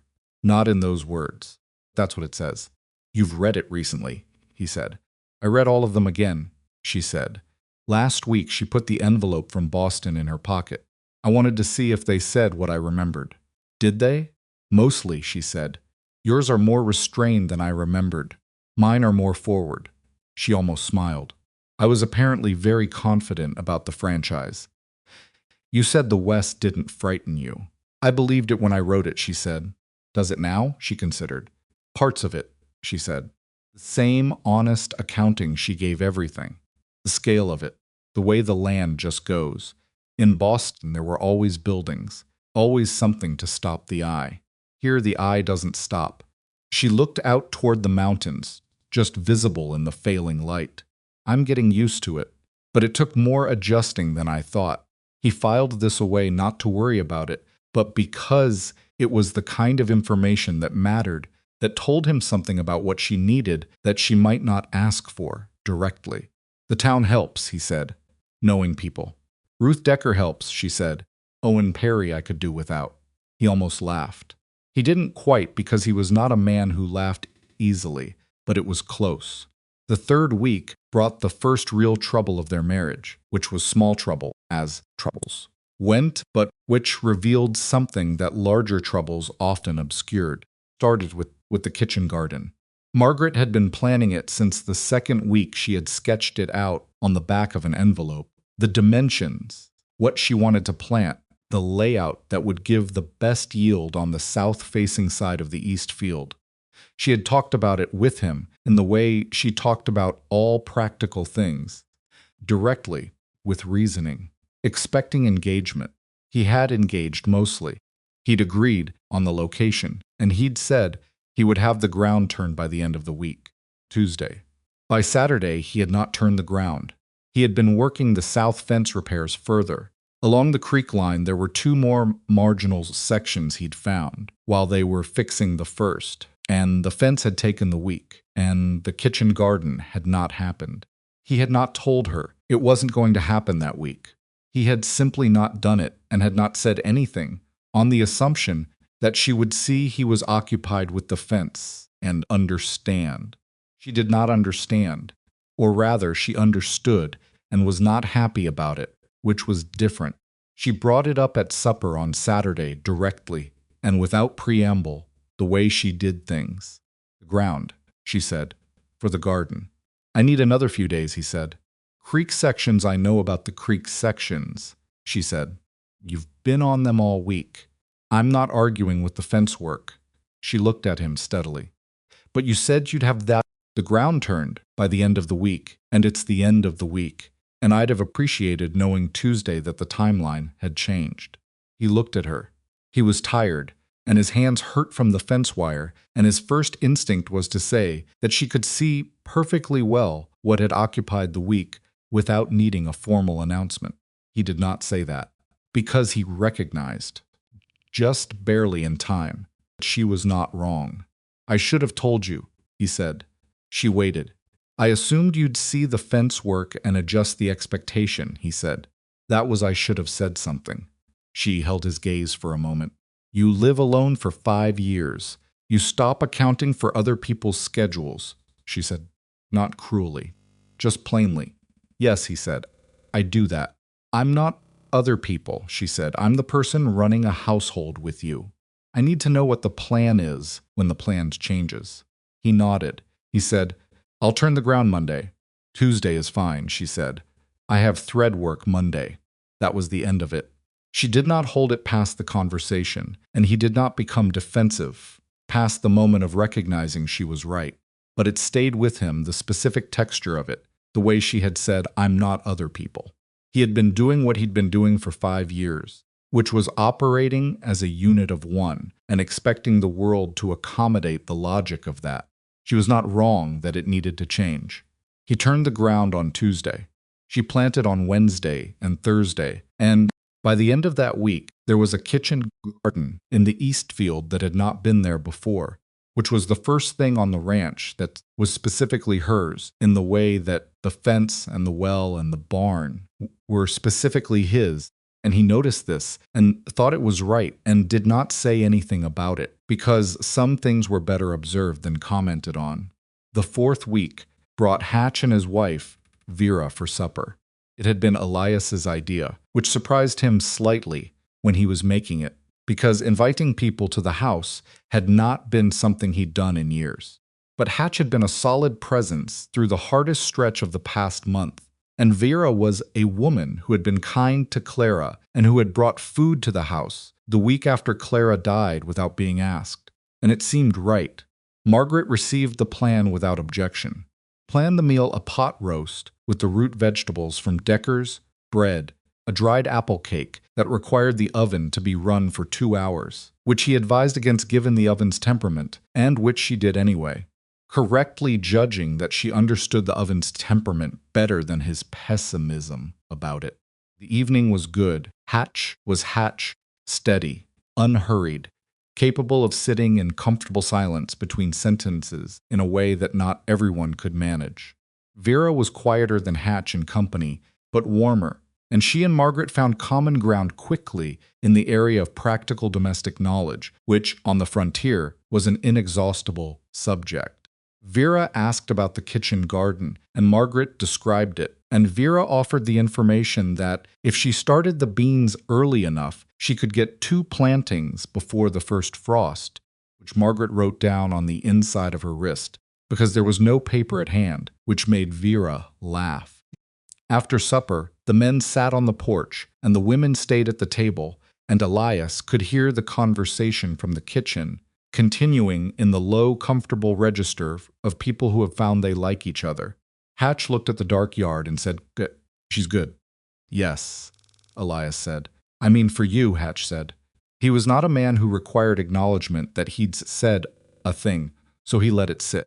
They drank the last of the coffee and listened to the women in the kitchen, and Elias thought about what it had been like before the porch. In the evening, the silence, the habit of keeping his own company because there was no other company available, the way you adjusted to solitude, the same way you adjusted to cold, by becoming less aware of it, which was not the same as not feeling it. After Hatch and Vera had gone, he and Margaret washed the supper things together. He washed and she dried, which was an arrangement that had evolved without discussion from the first week, and which had simply continued because it was sensible. Vera wants to show me her garden next week, Margaret said. Vera's garden is the best in the county, he said. She's been working that ground for 20 years. She offered to give me some of her tomato starts, Margaret said. She saves the seeds every year. She'll want to talk about tomatoes for most of the visit, he said.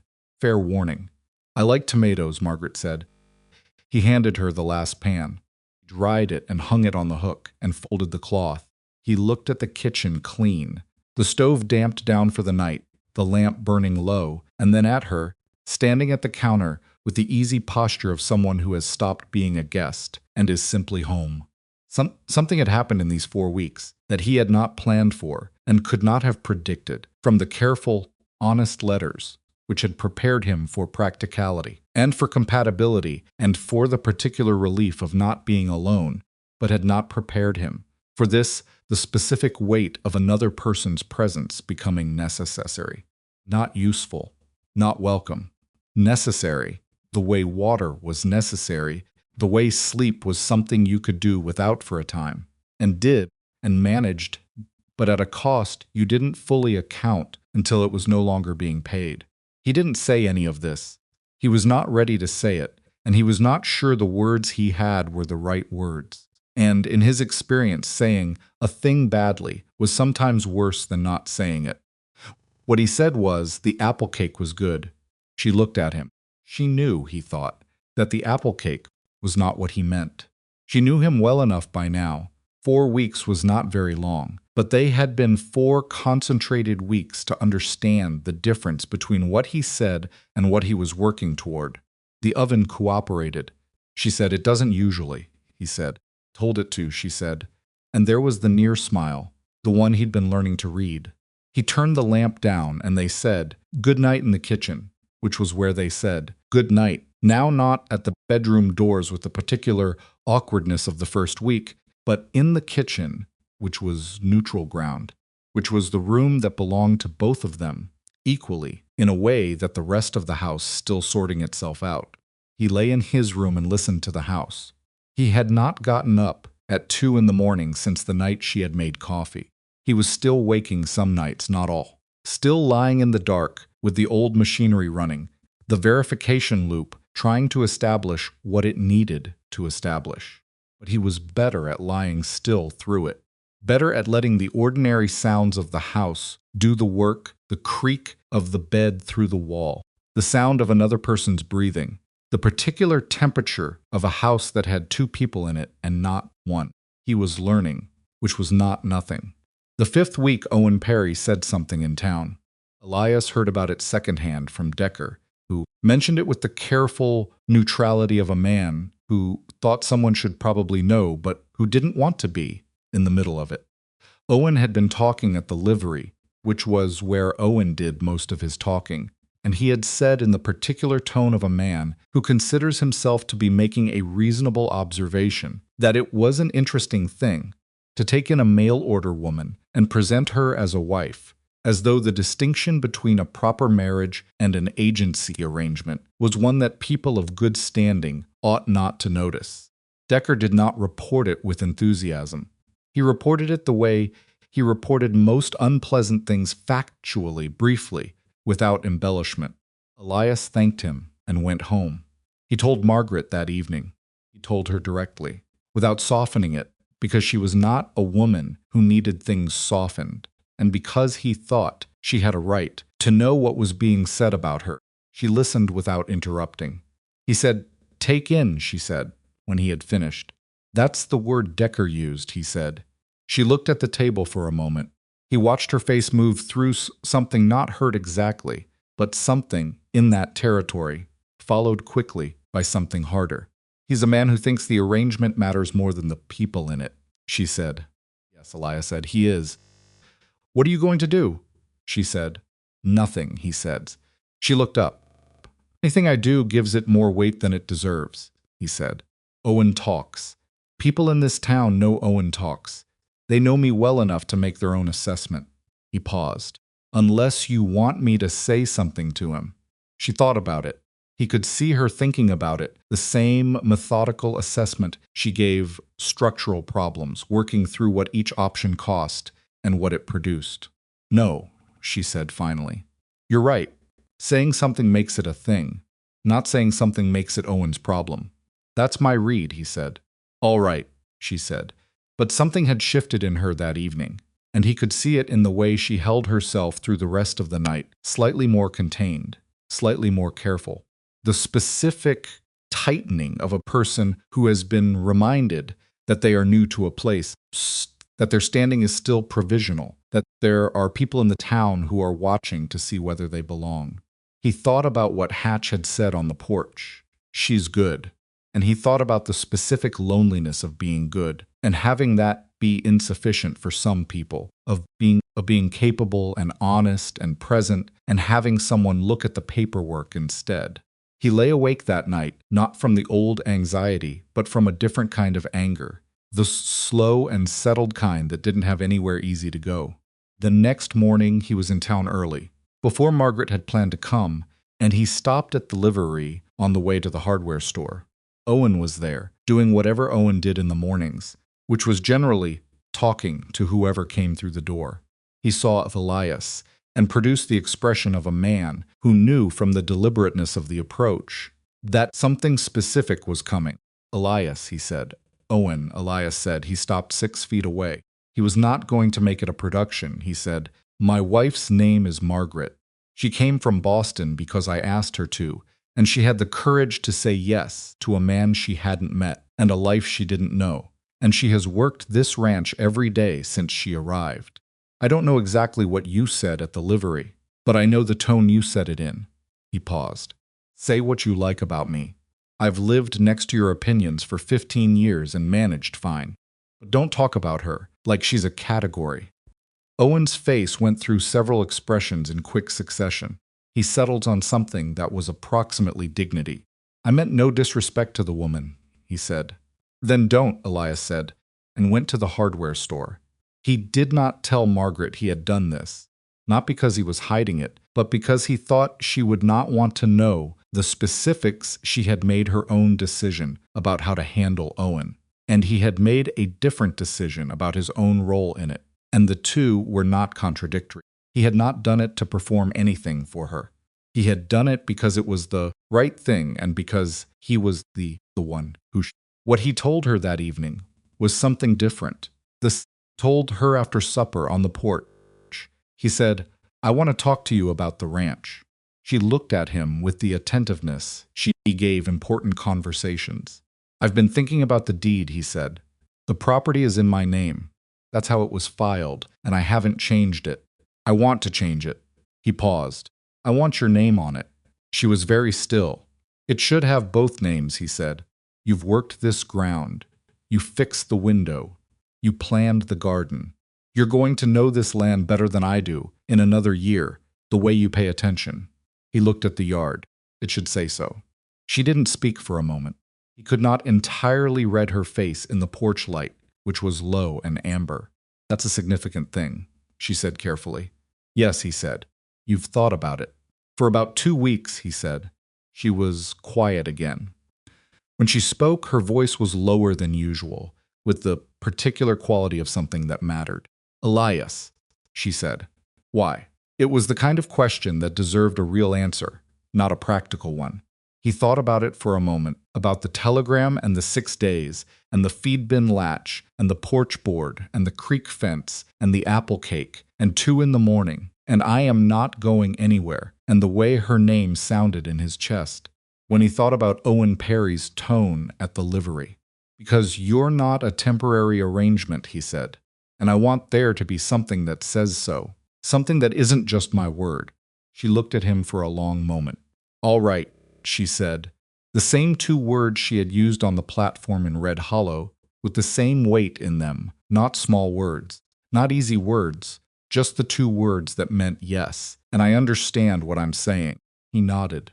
She looked out at the yard, and he looked with her, and the evening came down around the ranch, the way it always did from the east, first, then settling over everything, and the mountains went dark in their particular order, ridge by ridge, until only the highest line was still lit at the edges. Vera's tomatoes, she said after a while. What about them? She said they were the best she'd ever grown, because she'd been learning the same ground for 20 years, Margaret said. She said you couldn't rush that. The ground had to learn you back. He thought about that. She's probably right, he said. I think so too, Margaret said. She stood up and said good night and went inside, and he sat alone on the porch for a little while, the way he had sat alone on this porch for 5 years. But it was not the same sitting. The house behind him had light in it and sound in it, and a woman who had fixed the window and learned the chickens, and planted a garden in the east field, and told him at 2 in the morning over coffee that she was not going anywhere. He sat with that for a while.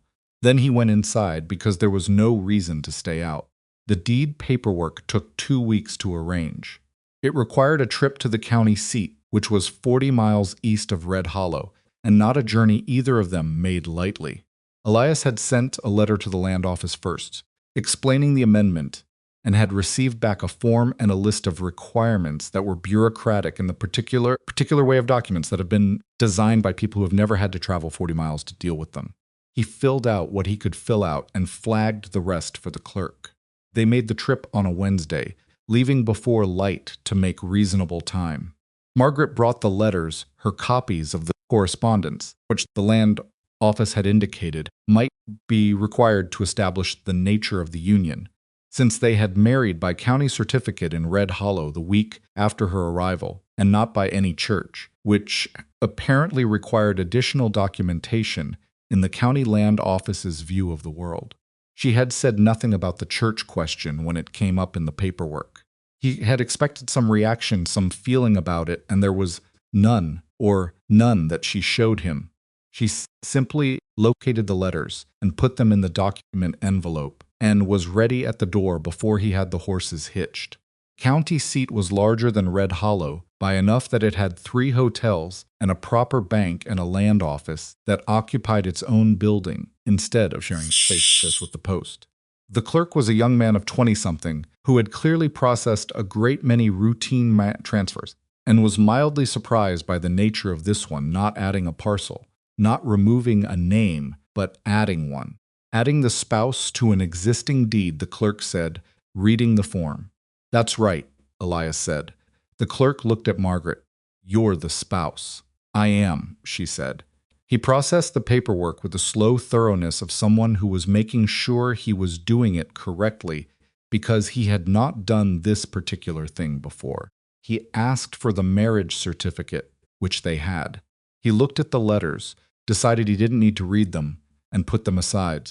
He had them both sign in 3 places. He impressed a seal on 2 copies, gave them one, and filed the other.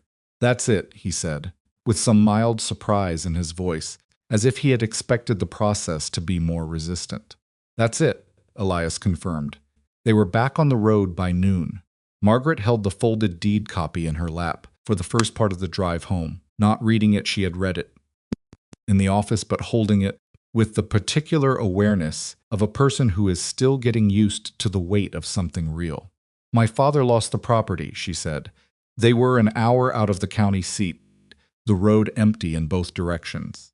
The one in western Massachusetts. "I told you about it." "Yes," he said. "I was 12, she said. I watched him sign the papers at the kitchen table. He had a way of doing things with his hands. When something hurt him, he'd go very still, very deliberate. Like if he moved carefully enough, it would hurt less." She paused. "He signed the papers that way." He didn't say anything, because there was nothing useful to say. "He never had another piece of ground," she said. "He died in a rented room in Springfield when I was 22. She looked at the document in her hands. He would have understood this. She said it quietly, not dramatically, just as a plain fact, a private accounting between herself and a dead man who was not there to receive it. He left it alone. He understood the kind of statement that wasn't looking for a response. They got home before dark, which was the goal, and he unhitched the horses while she went inside. And when he came in from the barn, the deed copy was on the mantelpiece above the fireplace, folded open, so both names were visible. He looked at it. Margaret Hale Mercer. He had not fully seen her name written that way. Until this moment, the new name beside the old one in the land office. Clerk's careful print, and it did something to him that he hadn't anticipated: a solidity, a weight, the particular feeling of something having been made real that had previously been only intended. She was at the stove. She glanced at him, looking at the mantelpiece, and then looked back at the stove. "It needs a frame," she said, "so it doesn't curl at the edges." "I'll get one," he said. Nothing fancy, she said. I know, he said. He got the frame the following Saturday, from Decker's. Ruth Decker wrapped it without comment and said to tell Margaret she had found a new source for good muslin and would set some aside if Margaret wanted it. He said he'd tell her. He brought the frame home, and Margaret fitted the deed into it that evening and hung it on the wall beside the fireplace, level with the mantelpiece, where it stayed. The 6th week after Margaret's arrival, the first snow came. It was early, not unheard of for the elevation, but early enough that Elias had not quite finished everything he'd meant to finish before winter.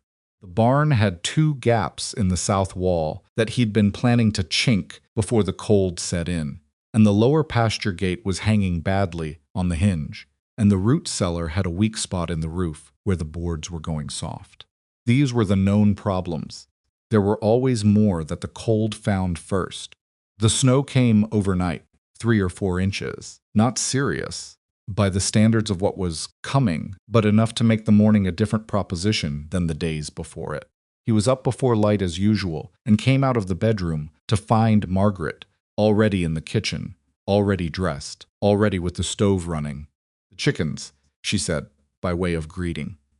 The chickens need the draft board put up in the coop, he said. I should have done it last week.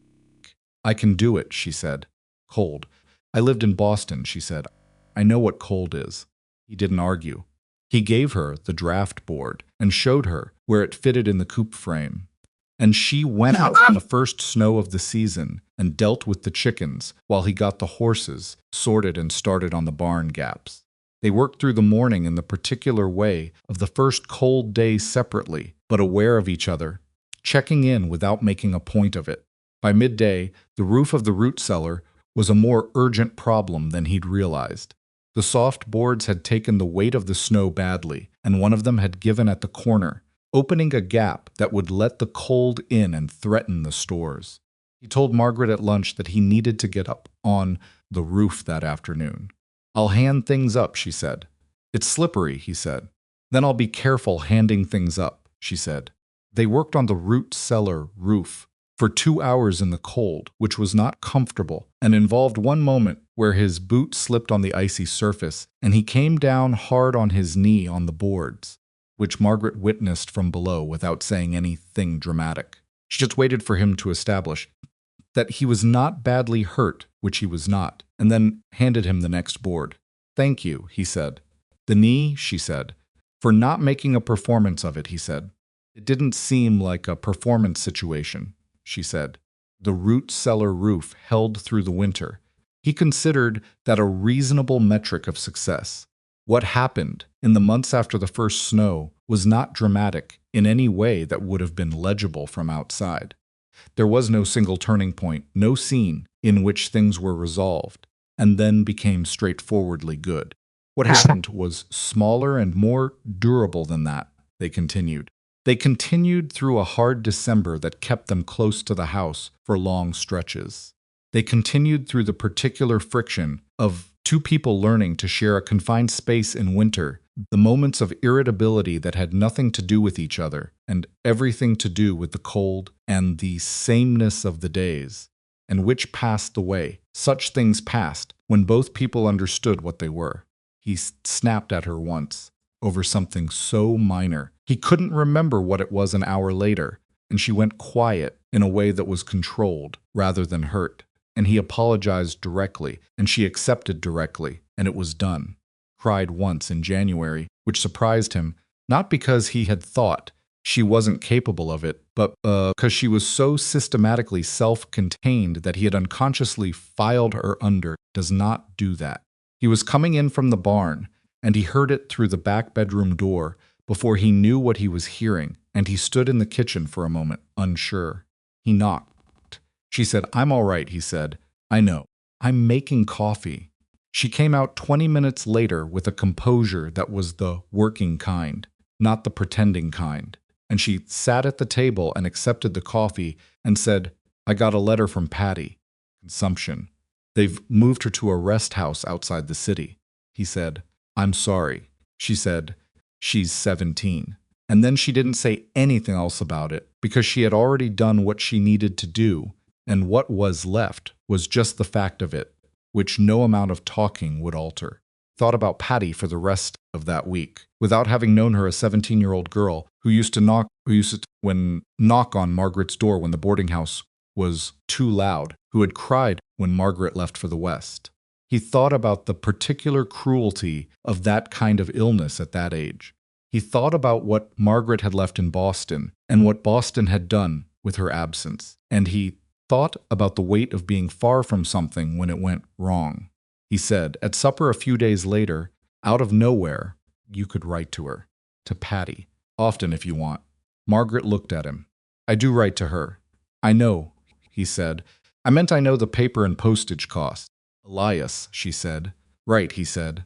I have handled my own correspondence for 31 years, she said, but she was not sharp about it. She looked at him with the particular expression that he had come to understand meant she was acknowledging that he had been trying to do something kind, and that the kindness itself was noted even if the executions had been unnecessary. I know, he said. I just wanted to say it was fine. It was fine before you said it, she said. But thank you. He was quiet for a moment. I'm not good at this, he said. At what? Saying things before they need to be said. He looked at the table. I spent a long time not having anyone to say things to. I'm working on it. She considered him for a moment. You're better than you think, she said. You told me about East Hill before I arrived. That was before it needed to be said. He had not thought about the fourth letter that way. He looked at her. That was the letter, she said. That was the one that decided it. She wrapped both hands around her coffee cup, not because it was beautiful, because it was true. You told me a true thing about yourself that you didn't have to tell me. Most men don't do that. He held that thought carefully. It was the kind of thing that rearranged how you understood your own past, and he was not sure he was ready to have it rearranged too quickly, so he simply held it. Coffee's getting cold, he said. I know, she said, and drank it. February was harder than January, in the way that February was always harder. The novelty of winter had worn entirely away by then, and the days were short, and the cold was not interesting anymore, just constant, and the work was the particular dull work of maintaining, rather than building or fixing, which did not have the same quality of forward motion. He found himself watching her again in February, not the old watching, not the 2 a.m. verification loop which had mostly stopped. Something different. Something that was closer to what he'd been doing on East Hill when she wasn't looking the attention you pay to something you were still learning. He noticed things. The way she had a habit of humming something tuneless when she was doing work she found tedious. A low, unconscious sound that stopped the moment she became aware she was doing it. The way she read, she had brought 3 books from Boston, one of which she had finished twice, and which she would sometimes pick up and open to a random page, and read 1 paragraph and set back down. The way she talked to the chickens. She would deny that she talked to the chickens, but she did, and it was not baby talk, but something more like commentary brief. Dry observations about the state of the world that she would not have made to a person, but apparently had no objection to making to 6 Rhode Island Reds. He did not tell her he'd noticed any of this. Felt like information that belonged to him. Privately, not a secret she was keeping from him, but a thing she was not aware she was doing, and witnessing it had the quality of something he had been trusted with without being asked. March came in with more wind than usual, and a thaw that was not quite a thaw, the kind of weather that made you think winter was finishing, and then reminded you sharply that it was not. Creek sections of the south fence needed checking again after the freeze and thaw cycle, and he and Margaret went out together one morning to look at them. The posts they had reset in the fall had held. Not perfectly, one of them had heaved slightly in the freeze, but they had held in the essential sense, which was that the wire was where it was supposed to be, and the cattle, had there been cattle in that pasture, would have been where they were supposed to be. Margaret looked at the reset posts with visible satisfaction. He understood it. There was a particular feeling about work that held, that proved itself against the test it had been built for. She had done most of that work with him, and she had a right to the satisfaction. The 4th one, she said, pointing to the post that had heaved. Half-inch, he said. It'll settle back. Should we tamp it now or wait until the ground is softer? Wait, he said. You'll get more movement if you disturb it now. She accepted this without argument. She was better than she'd been in the fall at knowing which of his assessments were experience and which were stubbornness, and deferring to the former while pushing back on the latter, which was a distinction she had developed with considerable accuracy. They walked the rest of the south fence line, which was a half-mile, and the morning was cold but not brutal, and the light was the early spring light, thin, clear, carrying the first suggestion of warmth without delivering it. I want to write to the Boston agency, she said about halfway along. He looked at her. The one that handled my correspondence, she said. I want to write them about a woman I knew there. She came to the agency the same week I did. Her name was Lena. She had an inquiry from a man in Nevada that she wasn't sure about, and I left before I knew what she decided. She glanced at him.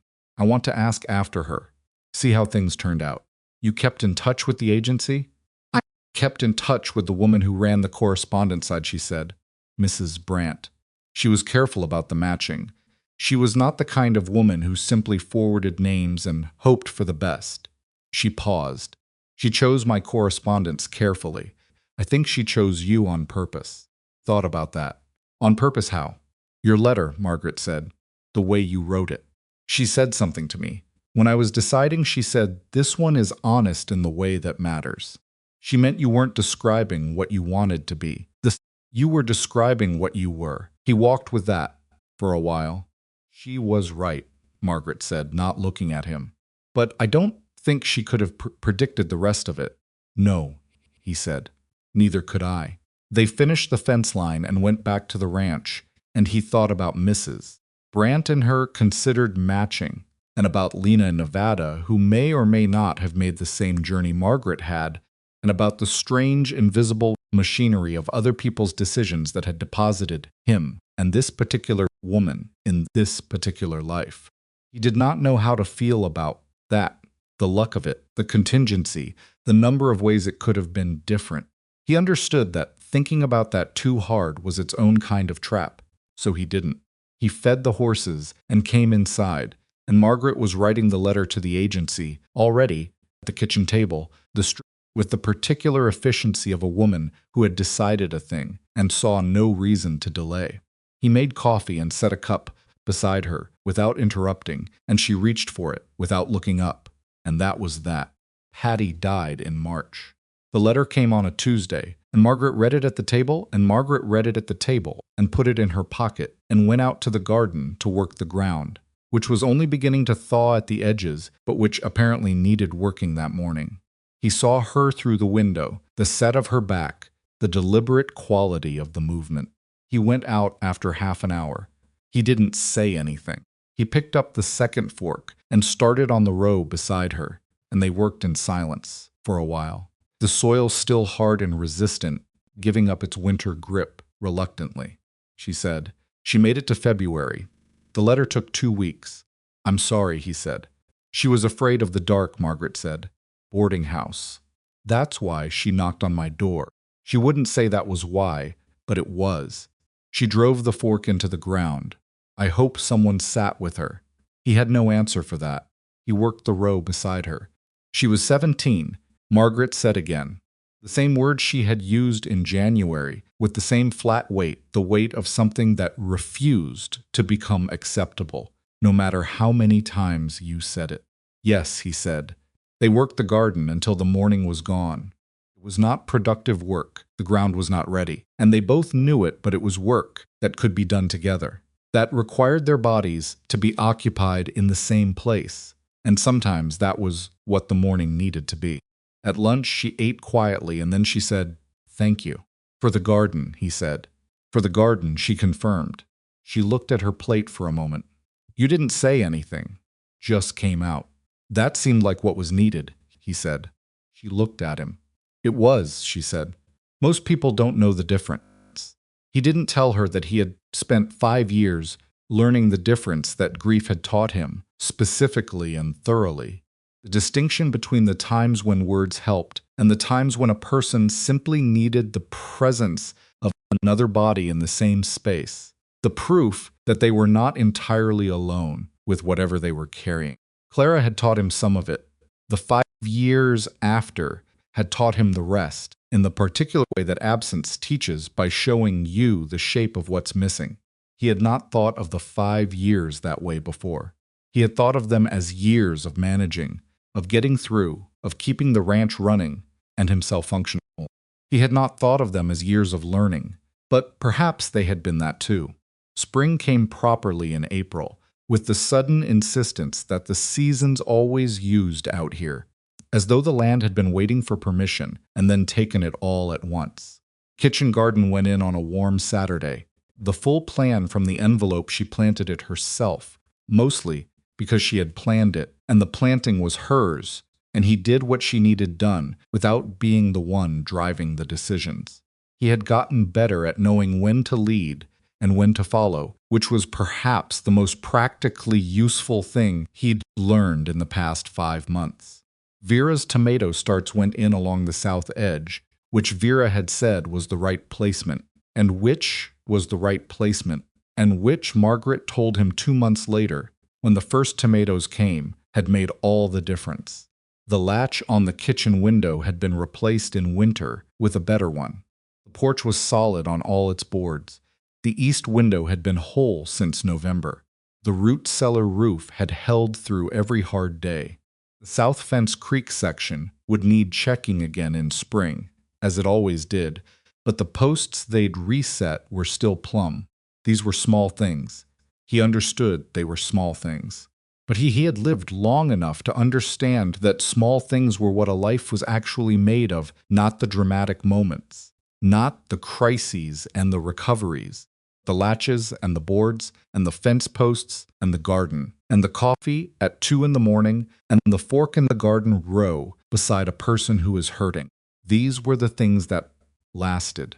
These were the things that, added up over months and years, became something indistinguishable from love. He did not say this to Margaret. He was still not a man who said things like this easily, and he did not know that he ever would be, and he had come to think that was all right that she understood the accounting without requiring it to be spoken, because she was a woman who had always read the actual structure of a thing rather than its surface. But there was one thing he still needed to do. He did it on a morning in early April, before the day's work, before breakfast even. He went to the bedroom and got the flat wooden box from under the bed and opened it and took out the telegram. It was soft at the folds from months of handling, the paper beginning to go fragile at the edges. He looked at it for a moment, the 8 words, direct and without apology, the words that had told him a thing that was not true, that had put him through 6 days that he would not forget, and that had changed, in ways he was still accounting for, how he had arrived at everything that came after. He brought it to the kitchen. Margaret was at the stove. She heard him come in and glanced over her shoulder and saw what was in his hand and turned fully around. He held it out to her. She took it and looked at it and then looked at him. "You've been keeping it," she said. "Yes," he said. She unfolded it. She read it. He didn't know if she needed to read it, or if it was just the gesture of taking something seriously before you let it go. She folded it back along its creases and held it for a moment. Then she went to the stove and opened the firebox door and held the telegram to the flame. It caught, at the corner first, the fire climbing the paper quickly, and she held it until she had to let go, and then she let it fall into the firebox and closed the door. They stood there for a moment, both looking at the stove. "Good," he said. "Yes," she said. She turned back to whatever she had been doing before he came in. He stood in the kitchen for a moment and felt the absence of the thing that had been under the bed. For 5 months felt it the way you feel the sudden slack of a sound you had stopped, noticing the silence where something had been. It was not uncomfortable. It was a clearing. A room with one less piece of furniture in it, which made the room larger.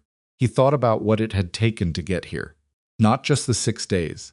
Not just the platform in Red Hollow, not just the months of frost and fence work and 2 in the morning coffee. He thought about the letter written on the back of a feed invoice, which he had not been sure he would send. He thought about a woman in a seamstress shop in Boston who had read that letter twice and written back something honest. He thought about 6 letters, crossing and recrossing the miles between them, building something out of words that the distance should have made impossible to build. He thought about a train fire in Kansas and a mistake at a station house and 8 wrong words on a piece of paper, and a woman who had survived all of that and arrived anyway, carrying a trunk and a bandaged arm and the precise intention to stay. He thought about what the past 5 months had taught him, which was this: that the fear of losing something is not the same as the thing itself being gone, that you can carry the shape of a loss for so long that you mistake it for the present, and the only way back is through the coffee at 2 in the morning, through the name on the deed, through the fork in the garden row, and the work that isn't finished but is being done. That the frontier does not ask whether you have recovered. It asks only whether you are continuing, and it turns out that continuing, done honestly, and with another person beside you, is something very close to its own answer. He was not finished being the man who watched too carefully. He would be that man for a long time, maybe always, in the particular way of people who have learned the hard way that the things you count on can disappear. But he knew now that the watching was different from the fear, and that you could live with one without being governed by the other. He thought about Elias Mercer 5 years ago, standing at Clara's grave with his hat in his hands, deciding to work. He thought about what that man would have made of this kitchen this morning. This woman burning a telegram at the stove with the practical efficiency she brought to everything. He thought that man would not have believed it, and that the not believing would have been the wrong thing, not because things had worked out cleanly, because they hadn't, but because the possibility had been real the whole time, and the only thing standing between that man and this morning had been the specific courage required to write an honest letter on the back of a feed invoice and send it. Ruts. Margaret turned from the stove with the coffee pot and looked at him standing in the middle of the kitchen. Thinking, she said. Yes, he said. At this hour? She filled 2 cups. Apparently, he said. He sat down at the table. He picked up the cup and held it. She sat across from him. Same as every morning now, same position, same cup, same table that had been his and was now theirs in the way that all of it was now theirs, the deed on the wall. The garden, the fence, the 40 acres of ground that was learning them back, the way Vera had said it would. Outside, the morning was happening without them, the chickens making their particular complaints, the horses in the barn. The April light moving up from the east and coming in through the window that had been cracked and was now whole. The south fence, she said. After breakfast, he said. After breakfast, she agreed. It was not a beautiful thing to say. It was not the kind of sentence that would mean anything to anyone who wasn't sitting in this specific kitchen on this specific morning, with this specific history of telegrams and train fires and flat wooden boxes and hills that couldn't be described but only seen. But it was real, which was the thing that mattered most, more than beautiful, more than easy, more than anything that the word love carried when you said it before you'd earned the right to. After breakfast, they went to the south fence. The morning was cold, and the ground was still giving up its frost, and the work was the same work. It had always been the checking and the tamping and the wire and the posts and the particular section near the creek that would always need watching, that would need watching every spring for as long as they were here, which they intended to be. He looked at the mountains at the edge of the valley, still carrying their snow, going back further than the eye could follow. She was beside him. That was enough. That was, he had come to understand, more than enough, more than the man who had written the letter had dared to want, and more than he had known how to name until the name was the only thing left. They went to work.